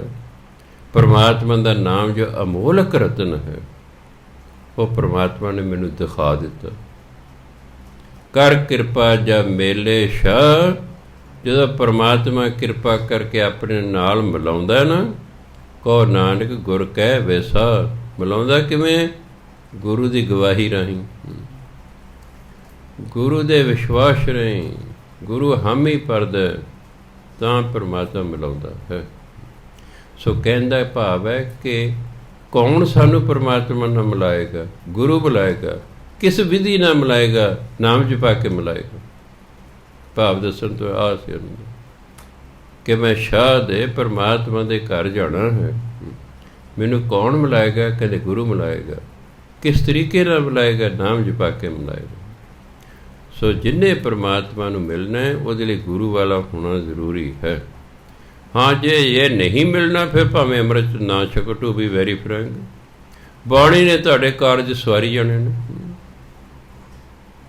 ਮੇਰੇ ਨਾਲ ਦੀ ਇੱਕ ਬੜੀ ਅਜੀਬ ਘਟਨਾ ਵਾਪਰੀ, ਜੀ ਨਹੀਂ ਮੇਰਾ ਕਰਦਾ ਵੀ ਉਹਦਾ ਬੈਡ ਇਫੈਕਟ ਪਵੇਗਾ। ਮੇਰੀ ਬਹੁਤ ਉੱਚੀ ਅਵਸਥਾ ਬਿਨਾਂ ਅੰਮ੍ਰਿਤ ਛਕੇ ਹੋ ਗਈ ਸੀ। ਇੰਨੇ ਮੈਂ ਪਿਆਰ ਨਾਲ ਬਾਣੀ ਪੜ੍ਹਦਾ ਸੀ, ਜਿਵੇਂ ਨਵਾਂ ਨਵਾਂ ਕਿਸੇ ਅੰਮ੍ਰਿਤ ਛਕਿਆ, ਕੋਈ ਦਿਨ ਬੜਾ ਅੰਮ੍ਰਿਤ ਵੇਲੇ ਉੱਠਦਾ ਜੀ, ਫਿਰ ਹੌਲੀ ਹੌਲੀ ਢਿੱਲਾ ਪੈ ਜਾਂਦਾ। 15 ਅਗਸਤ ਨੂੰ ਮੈਂ ਬਾਣੀ ਪੜ੍ਹਨੀ ਸ਼ੁਰੂ ਕੀਤੀ ਹੈ, ਬੜੀ ਸ਼ਰਧਾ ਭਾਵ ਨਾਲ। ਮੈਨੂੰ ਐਂ ਲੱਗਣਾ ਮੇਰੇ ਨਾਲ ਹਮੇਸ਼ਾ ਕੋਈ ਤੁਰਿਆ ਜਾਂਦਾ। ਉਦੋਂ ਮੈਨੂੰ ਗਾਈਡ ਕਰਨ ਵਾਲਾ ਕੋਈ ਨਹੀਂ ਸੀ। ਪਿੰਡ 'ਚ ਮੈਂ ਨੌਕਰੀ ਕਰਦਾ ਸੀ। ਜਿਹੜਾ ਹੈ ਬਹੁਤ ਮੈਂ ਸ਼ਾਂਤੀ 'ਚ ਰਹਿਣਾ, ਮਨ ਸ਼ਾਂਤ ਚਿੱਤ ਰਹਿਣਾ, ਬੜਾ ਆਨੰਦ 'ਚ ਮੈਂ ਰਹਿਣਾ। 1974 ਦੇ 'ਚ ਸੰਤ ਬਾਬਾ ਮੋਹਨ ਸਿੰਘ ਜੀ ਭਿੰਡਰਾਂ ਵਾਲੇ ਦੇ ਦੀਵਾਨ ਲੱਗ ਗਏ ਸਾਡੇ ਪਿੰਡ। ਪਿੰਡ ਵਾਲਿਆਂ ਨੇ, ਕਿਉਂਕਿ ਮੈਂ ਟੀਚਰ ਹੋਣ ਦੇ ਨਾਤੇ ਬੋਲਦਾ ਰਹਿੰਦਾ ਸੀ ਸਟੇਜ 'ਤੇ, ਉਹਨਾਂ ਮੈਨੂੰ ਸੈਕਟਰੀ ਬਣਾ, ਸਟੇਜ ਸੈਕਟਰੀ ਬਣਾ ਤਾ ਵੀ ਚਲੋ ਤੁਸੀਂ 5 ਦਿਨ ਜਿਹੜਾ ਹੈ ਸਟੇਜ ਸੈਕਟਰੀ ਬਣ ਜਾਓ, ਆਇਆਂ ਦਾ ਸਤਿਕਾਰ ਕਰਨਾ, ਜਾਣ ਵਗੈਰਾ ਧੰਨਵਾਦ ਕਰ, ਜਿਵੇਂ ਇੱਥੇ ਮੈਂ ਬੋਲਿਆ ਕਰਦਾ ਸੀ ਉਹਨੂੰ। ਚਲੋ ਉਹਨਾਂ ਨੇ ਕਿਹਾ ਭਾਈ ਜਿਹੜੇ ਨਾਮ ਜਪਦੇ ਜਾਂ ਦੂਜੇ ਵੀ ਅੰਮ੍ਰਿਤਧਾਰੀ ਹੋਣਾ ਜ਼ਰੂਰੀ ਹੁੰਦਾ। ਪੜ੍ਹਿਆ ਬਾਣੀ ਮੈਂ ਪੜ੍ਹ ਲਈ ਸੀ, ਗੁਰੂ ਵਾਲੇ ਹੋਣਾ ਚਾਹੀਦਾ। ਮੈਂ ਅੰਮ੍ਰਿਤ ਛਕ ਲਿਆ। ਤੁਸੀਂ ਇਹ ਸੁਣ ਕੇ ਹੱਕੇ ਬੱਕੇ, ਅਤੇ ਮੈਂ ਵੀ ਹੱਕਾ ਬੱਕਾ ਹੋ ਗਿਆ। ਅੰਮ੍ਰਿਤ ਛਕਣ ਤੋਂ ਬਾਅਦ ਮੈਨੂੰ ਐਂ ਲੱਗਾ ਮੈਂ ਕਿਤੇ ਬਹੁਤ ਉਚਾਈ ਤੋਂ ਹੇਠਾਂ ਡਿੱਗ ਪਿਆ, ਸਾਰਾ ਰਸ ਹੀ ਖਤਮ ਹੋ ਗਿਆ। ਮੈਂ ਹੱਕਾ ਬੱਕਾ ਰਹਿ ਗਿਆ ਵੀ ਰਸ ਵਧਣਾ ਚਾਹੀਦਾ, ਇਹ ਕੀ ਹੋ ਗਿਆ। 2-2.5 ਸਾਲ ਫਿਰ ਮੈਨੂੰ ਲੱਗ ਗਏ ਪਹਿਲੀ ਅਵਸਥਾ 'ਤੇ ਆਉਣ 'ਤੇ। ਮੈਂ ਇਹ ਨਹੀਂ ਤੁਹਾਨੂੰ ਕਹਿੰਦਾ ਵੀ ਅੰਮ੍ਰਿਤ ਨਾ ਛਕੋ, ਮੇਰਾ ਕਹਿਣ ਦਾ ਮਤਲਬ ਹੈ ਅੰਮ੍ਰਿਤ ਉਦੋਂ ਹੀ ਛਕਣਾ ਜਦੋਂ ਤੁਹਾਨੂੰ ਰੱਬ ਦੀ ਪ੍ਰਾਪਤੀ ਹੈ, ਨਹੀਂ ਤਾਂ ਬਾਣੀ ਪੜ੍ਹੀ ਤੁਹਾਡੇ ਸਭ ਕੰਮ ਹੁੰਦੇ ਰਹਿਣਗੇ।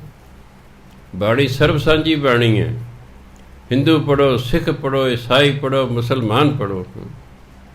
ਇੱਕ ਜਿਹੜਾ ਸੀ ਨਿਰੰਕਾਰੀ, ਉਹਨੇ ਸੋਚਿਆ ਜੇ ਮੈਂ ਦੱਸਦਾ ਵੀ ਮੈਂ ਨਿਰੰਕਾਰੀ, ਸ਼ਾਇਦ ਬਾਬਾ ਜੀ ਮੈਨੂੰ ਜਿਹੜਾ ਹੈ ਨਾ ਦੇਣ ਕੋਈ ਚਲੀਹਾ। ਹੁਣ ਦੱਸਿਆ ਜਿਹੜਾ ਲੈ ਕੇ ਆਇਆ ਸੀ ਉਹਨੂੰ ਪਤਾ ਸੀ। ਚਲੋ ਉਹਨਾਂ ਨੇ ਮੈਨੂੰ ਆਪਣੀ ਪ੍ਰੋਬਲਮ ਦੱਸੀ, ਮੈਂ ਉਹਨੂੰ ਚਲੀਹਾ ਦਿੱਤਾ, ਉਹਨਾਂ ਦਾ ਕਾਰਜ ਹੋ ਗਿਆ, ਉਹਨਾਂ ਦਾ ਕਾਰਜ ਹੋ ਗਿਆ। ਫਿਰ ਉਹ ਧੰਨਵਾਦ ਕਰਨ ਆਇਆ ਜੀ, ਕਹਿੰਦਾ ਮੈਂ ਦੱਸਿਆ ਮੈਂ ਮੈਂ ਜੀ ਮੈਨੂੰ ਤਾਂ ਇਸ ਨਾਲ ਕੋਈ ਮਤਲਬ, ਮੈਂ ਤਾਂ ਪੁੱਛਦਾ ਹੀ ਨਹੀਂ। ਮੇਰੇ ਕੋਲ ਜਿਹੜਾ ਮੈਂ ਤਾਂ ਕਦੇ ਪੁੱਛਿਆ ਹੀ ਨਹੀਂ, ਭਰਾਵਾ ਤੂੰ ਕੌਣ ਹੈ, ਕੀ ਕੰਮ ਕਰਦੇ, ਮੈਨੂੰ ਇਹ ਵੀ ਨਹੀਂ ਪਤਾ। ਵੱਡੇ ਵੱਡੇ ਅਫਸਰ ਕਈ ਵਾਰੀ ਅਰਦਾਸਾਂ ਕਰਾ ਕੇ ਚਲੇ ਜਾਂਦੇ ਨੇ, ਮੈਨੂੰ ਤਾਂ ਬਾਅਦ 'ਚ ਪਤਾ ਲੱਗਦਾ ਕਿਤੇ ਮਿਲਦੇ ਨੇ ਕਿ ਇਸ ਤੁਹਾਡੇ 'ਤੇ ਅਰਦਾਸ ਕਰਾਈ ਸੀ, ਕਿਉਂਕਿ ਤੁਸੀਂ ਵੀ ਆਉਂਦੇ ਰਹੇ ਨੇ। ਮੈਂ ਤਾਂ ਕਦੇ ਪੁੱਛਿਆ ਹੀ ਨਹੀਂ ਤੁਸੀਂ ਕੀ ਕੰਮ ਕਰਦੇ, ਕੀ ਨਹੀਂ ਕਰਦੇ। ਮੈਂ ਭਾਈ ਕੋਈ ਆ ਜਾਓ, ਸਾਡੀ ਡਿਊਟੀ ਤਾਂ ਭਲਾ ਕਰਨ ਦੀ ਲੱਗੀ ਹੋਈ ਹੈ, ਅਸੀਂ ਤਾਂ ਪਾਠ ਦੇ ਦੇਣਾ, ਕਰਨਾ ਤੁਸੀਂ ਹੈਗੇ, ਆਪੇ ਗੁਰੂ ਵਾਲੇ ਤੁਹਾਡੇ ਕਾਰਜ ਰਸ ਕਰ ਦੇਣੇ। ਇਸ ਲਈ ਜਿੰਨਾ ਚਿਰ ਕੋਈ ਅੰਮ੍ਰਿਤਧਾਰੀ ਨਹੀਂ ਹੁੰਦਾ, ਮੈਂ ਨਹੀਂ ਕਹਿੰਦਾ ਅੰਮ੍ਰਿਤ ਨਾ ਛਕੋ। ਮੇਰਾ ਮਤਲਬ ਹੈ ਕਿ ਜੇ ਪਰਮਾਤਮਾ ਦੀ ਪ੍ਰਾਪਤੀ ਤੁਹਾਡਾ ਉਦੇਸ਼ ਹੋਵੇ ਫਿਰ ਤੁਹਾਨੂੰ ਅੰਮ੍ਰਿਤ ਜ਼ਰੂਰ ਛਕਣਾ ਪੈਣਾ, ਕਿਉਂਕਿ ਨਗਰੇ ਨੂੰ ਪਰਮਾਤਮਾ ਨਹੀਂ ਮਿਲਦਾ। ਪਰ ਜੇ ਪਰਮਾਤਮਾ ਦੀ ਪ੍ਰਾਪਤੀ ਉਦੇਸ਼ ਨਹੀਂ, ਆਪਣੇ ਸੰਸਾਰਕ ਕੰਮ ਕਰਾਉਣ ਦਾ ਉਦੇਸ਼ ਹੈ, ਫਿਰ ਉਹਨਾਂ 'ਚ ਰੀਸੀ ਤੇਰੀ ਰਹੋ। ਭਾਵੇਂ ਦਾੜੀ ਕੱਟ ਕੇ ਰੱਖੋ ਅਤੇ ਭਾਵੇਂ ਰੱਖ ਲਓ। ਬਾਣੀ ਨੇ ਤਾਂ ਆਪਣੇ ਜਿਹੜਾ ਕਰਨੇ ਕਰਨਾ ਕਾਰਜ ਰਸ, ਬਾਣੀ ਤੇ ਕਾਰਜ ਰਸ ਕਰਨੇ ਨੇ। ਇਸ ਲਈ ਬਾਣੀ ਪੜ੍ਹਦੇ ਰਹੋ, ਬਾਣੀ ਪੜ੍ਹੀ ਜਾਓ, ਪੜ੍ਹੀ ਤੁਹਾਡੇ ਕਾਰਜ ਸਾਰੇ ਸਮਾਂ ਪਾ ਕੇ ਰਸ ਹੁੰਦੇ ਜਾਣਗੇ। ਫਿਰ ਜਦੋਂ ਮਨ ਬਣ ਜੇ ਵੀ ਚਲੋ ਬਈ ਛਕ ਫਿਰ ਛਕ ਲਓ। ਮੈਂ ਕਿਹਾ ਜਦੋਂ ਇਹ ਮਨ ਬਣ ਜੇ ਵੀ ਚਲੋ ਯਾਰ ਸੰਸਾਰਕ ਕੰਮ ਬਥੇਰੇ ਹੋ ਗਏ, ਹੁਣ ਰੱਬ ਦੀ ਪ੍ਰਾਪਤੀ ਕਰ ਲਈਏ। ਪ੍ਰਾਪਤੀ ਹੋਵੇ ਨਾ ਹੋਵੇ ਉਹ ਕੋਈ ਗਰੰਟੀ ਨਹੀਂ ਹੈਗੀ, ਉਹ ਕੋਈ ਗਰੰਟੀ ਨਹੀਂ, ਪਰ ਹੋਣਾ ਜ਼ਰੂਰੀ ਹੈ ਫਿਰ ਅੰਮ੍ਰਿਤਧਾਰੀ ਹੋਣਾ, ਨਹੀਂ ਤੇ ਨਿਗਰੇ ਨੂੰ ਪਰਮਾਤਮਾ ਨਹੀਂ ਮਿਲਦਾ। ਸੋ ਬਾਣੀ ਆਪਣੇ ਆਪ ਜੀ ਤਾਕਤਵਰ ਹੈ। ਇੱਕ ਲਾਈਨ 'ਚ ਤਾਕਤ ਹੈ। ਇੱਕ ਮੇਰੇ ਕੋਲ ਆ ਗਿਆ, ਹਾਂ ਜੀ ਮੈਂ ਅਮੀਰ ਹੋਣਾ, ਮੈਂ ਕਰ ਦਿੰਦਾ। ਮੈਂ ਇੱਕੋ ਲਾਈਨ 'ਚ ਪ੍ਰਭ ਕੈ ਸਿਮਰਨ ਰਿੱਧ ਸਿੱਧ ਨੌ ਨਿਧ, ਮੈਂ ਲਿਖਤਾ। ਮੈਂ ਬਸ ਆਹੀ ਪਾਠ ਕਰਦਾ ਰਹਿਣਾ। 2-3 ਮਹੀਨੇ ਬਾਅਦ ਆਇਆ, ਮੈਂ ਕਰਦਾ ਪਾਠ, ਨਾ ਜੀ ਮੈਂ ਤਾਂ ਕੀਤਾ ਹੀ ਨਹੀਂ। ਮੈਂ ਮੇਰੇ ਟਾਈਮ ਤੁਸੀਂ ਲੋਕਾਂ ਨੇ ਖਰਾਬ ਕਰਨਾ ਸੀ, ਆਖਿਆ ਜੀ ਮੈਂ ਅਮੀਰ ਹੋਣਾ ਹੈ। ਉਹਨੇ ਸੋਚਿਆ ਇੱਕ ਲਾਈਨ ਨਾਲ ਮੈਂ ਕਿਵੇਂ ਅਮੀਰ ਹੋ ਜਾਵਾਂਗਾ। ਉਹ ਤਾਂ ਸਮਝਦੇ ਪਤਾ ਨਹੀਂ ਪਤਾ ਬਾਬਾ ਜੀ ਕੋਈ ਝੁਰਲੂ ਚਰਲੂ ਫੇਰ ਦੇਣਗੇ। ਇਹ ਬਾਣੀ ਵਿੱਚ ਜੋ ਲਿਖਿਆ ਹੋਇਆ ਨਾ, ਤੁਸੀਂ ਉਹ ਲਾਈਨ ਪੜ੍ਹੋ, ਪੜ੍ਹੀ ਜਾਓ, ਉਹੀ ਚੀਜ਼ ਤੁਹਾਨੂੰ ਪ੍ਰਾਪਤ ਹੋ ਜੋ ਉਹ ਲਾਈਨ 'ਚ ਲਿਖਿਆ ਹੋਇਆ। ਬਾਣੀ 'ਚ ਇੰਨੀ ਤਾਕਤ ਹੈ। ਬਾਣੀ ਲਿਖੇ ਨਾ, ਪ੍ਰਭ ਕੈ ਸਿਮਰਨ ਰਿੱਧ ਸਿੱਧ ਨੌ ਨਿਧ, ਪਰਮਾਤਮਾ ਦਾ ਸਿਮਰਨ ਕਾ ਰਿੱਧੀਆਂ ਸਿੱਧੀਆਂ ਨੌ ਨਿਧੀਆਂ, ਧਨ ਦੌਲਤ ਪ੍ਰਾਪਤ ਹੁੰਦਾ। ਆਹੀ ਲਾਈਨ ਪੜ੍ਹੀ ਜਾਓ। ਜੇ ਤੁਸੀਂ ਵਾਹਿਗੁਰੂ ਕਹਿੰਦੇ ਆਹੀ ਲਾਈਨ ਪੜ੍ਹ ਜਾਓ, ਪ੍ਰਭ ਕੈ ਸਿਮਰਨ ਰਿੱਧ ਸਿੱਧ ਨੌ ਨਿਧ, ਪ੍ਰਭ ਕੈ ਸਿਮਰਨ ਰਿੱਧ ਸਿੱਧ ਨੌ ਨਿਧ। ਅਤੇ ਜੇ ਅੰਮ੍ਰਿਤਧਾਰੀ ਹੋਵੇ, ਮੈਂ ਕਹਿੰਦਾ ਲੈ ਬਈ, ਧਨ ਦੌਲਤ ਵੀ ਬੰਦੇ ਨੂੰ ਚਾਹੀਦਾ, ਨਾਮ ਵੀ ਚਾਹੀਦਾ। ਤੋ ਅਗਲੀ ਲਾਈਨ ਵੀ ਨਾਲ ਦੋਨੋਂ ਪੜ੍ਹਨੀਆਂ ਨੇ। ਪ੍ਰਭ ਕੈ ਸਿਮਰਨ ਰਿੱਧ ਸਿੱਧ ਨੌ ਨਿਧ, ਪ੍ਰਭ ਕੈ ਸਿਮਰਨ ਗਿਆਨ ਧਿਆਨ ਤਤ ਬੁੱਧ। ਬਸ ਇਹ ਦੋ ਲਾਈਨਾਂ ਪੜ੍ਹਦਾ ਰਹਿ, ਅਮੀਰ ਵੀ ਹੋ ਜਾਏਗਾ ਅਤੇ ਰੱਬ ਦੇ ਨੇੜੇ ਵੀ ਪਹੁੰਚ ਜਾਏਗਾ। ਵਾਹਿਗੁਰੂ ਕਰ ਨਾ ਕਰ, ਬਾਕੀ ਬਾਣੀ ਪੜ੍ਹ ਨਾ ਪੜ੍ਹ, ਇਹ ਦੋ ਲਾਈਨਾਂ ਬਹੁਤ ਨੇ। ਗੁਰਬਾਣੀ 'ਚ ਇੰਨੀ ਤਾਕਤ ਹੈ ਕਿ ਉਸ ਪੰਗਤੀ ਦੇ ਵਿੱਚ ਜੋ ਲਿਖਿਆ ਹੋਇਆ ਉਹ ਸਮਾਂ ਪਾ ਕੇ ਤੁਹਾਨੂੰ ਪ੍ਰਾਪਤ ਹੋ ਜਾਏਗਾ। ਤੁਸੀਂ ਕਹੋ ਇਹ ਤਾਂ ਲਿਖਿਆ ਪ੍ਰਭ ਕੈ ਸਿਮਰਨ ਰਿੱਧ ਸਿੱਧ ਨੌ ਨਿਧ, ਵੀ ਪਰਮਾਤਮਾ ਸਿਮਰ ਕਰਨਾ ਨੌ ਨਿਧੀਆਂ ਮਿਲਦੀਆਂ ਨੇ। ਲਾਈਨ ਪੜ੍ਹਨ ਨਾਲ ਥੋੜ੍ਹੇ ਮਿਲ ਜਾਣਗੀਆਂ।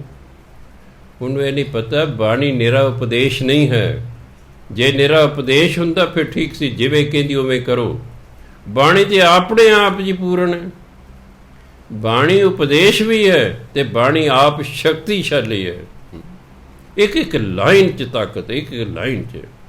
ਅਸੀਂ ਤਜਰਬੇ ਹੀ ਨਹੀਂ ਕਰਦੇ, ਅਸੀਂ ਸਾਲਾਂ ਬੱਧੀ ਲੱਗਦੇ ਹੀ ਨਹੀਂ। ਅਸੀਂ ਤਾਂ ਬਸ 10-15 ਦਿਨ ਦੇਖਿਆ ਵੀ ਹਾਂ ਪਤਾ ਨਹੀਂ ਉੱਤੋਂ ਆਕਾਸ਼ ਤੋਂ ਟੋਕਰ ਡਿੱਗੇਗਾ ਰੁਪਈਆਂ ਦਾ।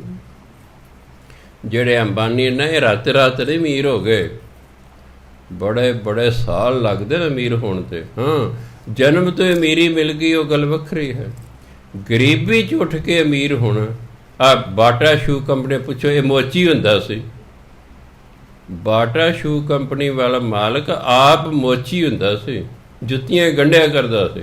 ਕਰਦੇ ਕਰਦੇ ਨੇ ਕਲਕੱਤੇ ਕਾਰਖਾਨਾ ਲਾ ਲਿਆ। ਕਾਰਖਾਨਾ ਉਹ ਜਦੋਂ ਮੈਂ ਪੜ੍ਹਿਆ ਉਦੋਂ 21,000 ਬੰਦਾ ਉਹਦੇ ਕਾਰਖਾਨੇ 'ਚ ਕੰਮ ਕਰਦਾ ਸੀ। ਐਡਾ ਵੱਡਾ ਬਾਟਾ ਸ਼ੂ ਕੰਪਨੀ ਪ੍ਰਸਿੱਧ ਸਾਰੇ ਜੁੱਤੀਆਂ ਦੀ। ਇੰਨਾ ਹੋ ਗਿਆ, ਗਰੀਬੀ 'ਚ ਉੱਠ ਕੇ ਹੋ ਗਿਆ। ਇਹ ਕਿਹੜੀ ਗੱਲ ਹੈ? ਅਗਲੇ ਲੱਗੇ ਰਹੇ ਲੱਗੇ ਰਹੇ ਲੱਗੇ ਰਹੇ, ਕਿਸਮਤ ਜਿਹੜੀ ਸੀ ਫਿਰ ਲੈ ਗਈ ਕਿਤੇ ਦੀ ਕਿਤੇ। ਇਸ ਲਈ ਇੱਕ ਇੱਕ ਲਾਈਨ ਵੀ ਬਹੁਤ ਹੈ, ਐਸੀ ਗੱਲ ਨਹੀਂ ਹੈਗੀ। ਬਾਣੀ ਆਪਣੇ ਆਪ 'ਚ ਹੀ ਤਾਕਤਵਰ ਹੈ।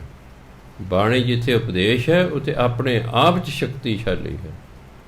ਨਹੀਂ ਤਾਂ ਕੌਣ, ਨਹੀਂ ਤਾਂ ਕੀਰਤਨ ਕਰਨ ਦਾ ਕੀ ਫਾਇਦਾ ਹੈ ਜੀ? ਬਾਣੀ ਪਾਠ ਕਰਨ ਦਾ ਕੀ ਫਾਇਦਾ ਫਿਰ? ਜੇ ਬਾਣੀ 'ਚ ਤਾਕਤ ਹੀ ਨਹੀਂ ਤਾਂ ਫਿਰ ਬਾਣੀ ਦਾ ਪਾਠ ਕਰਨ ਦਾ ਕੀ ਫਾਇਦਾ ਹੋਇਆ? ਫਿਰ ਜੋ ਵਿੱਚ ਲਿਖਿਆ ਉਸ ਤਰ੍ਹਾਂ ਕਰ ਲਓ ਬਸ। ਫਿਰ ਬਾਣੀ ਦਾ ਨਾ ਪਾਠ ਕਰਨ ਦੀ ਲੋੜ ਹੈ, ਨਾ ਕੀਰਤਨ ਕਰਨ ਦੀ ਲੋੜ ਹੈ। ਨਹੀਂ, ਬਾਣੀ ਆਪਣੇ ਆਪ ਹੀ ਸ਼ਕਤੀਸ਼ਾਲੀ ਹੈ। ਨਾਲ ਇਹ 'ਚ ਉਪਦੇਸ਼ ਹੈ ਵੀ ਜਿਵੇਂ ਕਹਿੰਦੀ ਉਵੇਂ ਕਰੋ, ਬਾਕੀ ਆਪਣੇ ਆਪ 'ਚ ਸ਼ਕਤੀਸ਼ਾਲੀ ਹੈ। ਹਿੰਦੂ ਪੜ੍ਹੋ, ਸਿੱਖ ਪੜ੍ਹੋ, ਈਸਾਈ ਪੜ੍ਹੋ, ਮੁਸਲਮਾਨ ਪੜ੍ਹੋ, ਬ੍ਰਾਹਮਣ ਪੜ੍ਹੋ, ਖੱਤਰੀ ਪੜ੍ਹੋ, ਵੈਸ਼ ਪੜ੍ਹੋ, ਸ਼ੂਦਰ ਪੜ੍ਹੋ, ਬਾਣੀ ਨੇ ਆਪਣੀ ਕਰਾਮਾਤ ਵਿਖਾਣੀ ਹੀ ਵਿਖਾਣੀ। ਜਿਹਦੀ ਮਰਜ਼ੀ ਪੜ੍ਹ ਪੜ੍ਹ ਕੇ ਦੇਖ ਲਓ, ਜਿਹਦੀ ਮਰਜ਼ੀ ਹੈ। ਸਾਰਾ ਨਹੀਂ ਪਰ ਨਾ ਸਹੀ। ਆਹ ਦੋ ਲਾਈਨਾਂ ਤੇ 2 ਸਾਲ ਤਜਰਬਾ ਕਰਕੇ ਵੇਖ ਲਓ। 2 ਸਾਲ ਲਗਾਤਾਰ ਇਸ 2 ਲਾਈਨਾਂ ਦਾ ਜਾਪ ਕਰੋ, ਘੰਟਿਆਂ ਬੱਧੀ, ਜਿੰਨੀ ਤੁਹਾਨੂੰ ਵੇਲ ਹੋਵੇ, ਉੱਠਦੇ ਬੈਠਦੇ ਤੁਰਦੇ ਫਿਰਦੇ। ਫਿਰ ਦੇਖੋ ਕੀ ਨਤੀਜਾ ਨਿਕਲਦਾ ਹੈ। ਕਰਕੇ ਨਤੀਜੇ ਦਾ ਪਤਾ ਲੱਗੂਗਾ।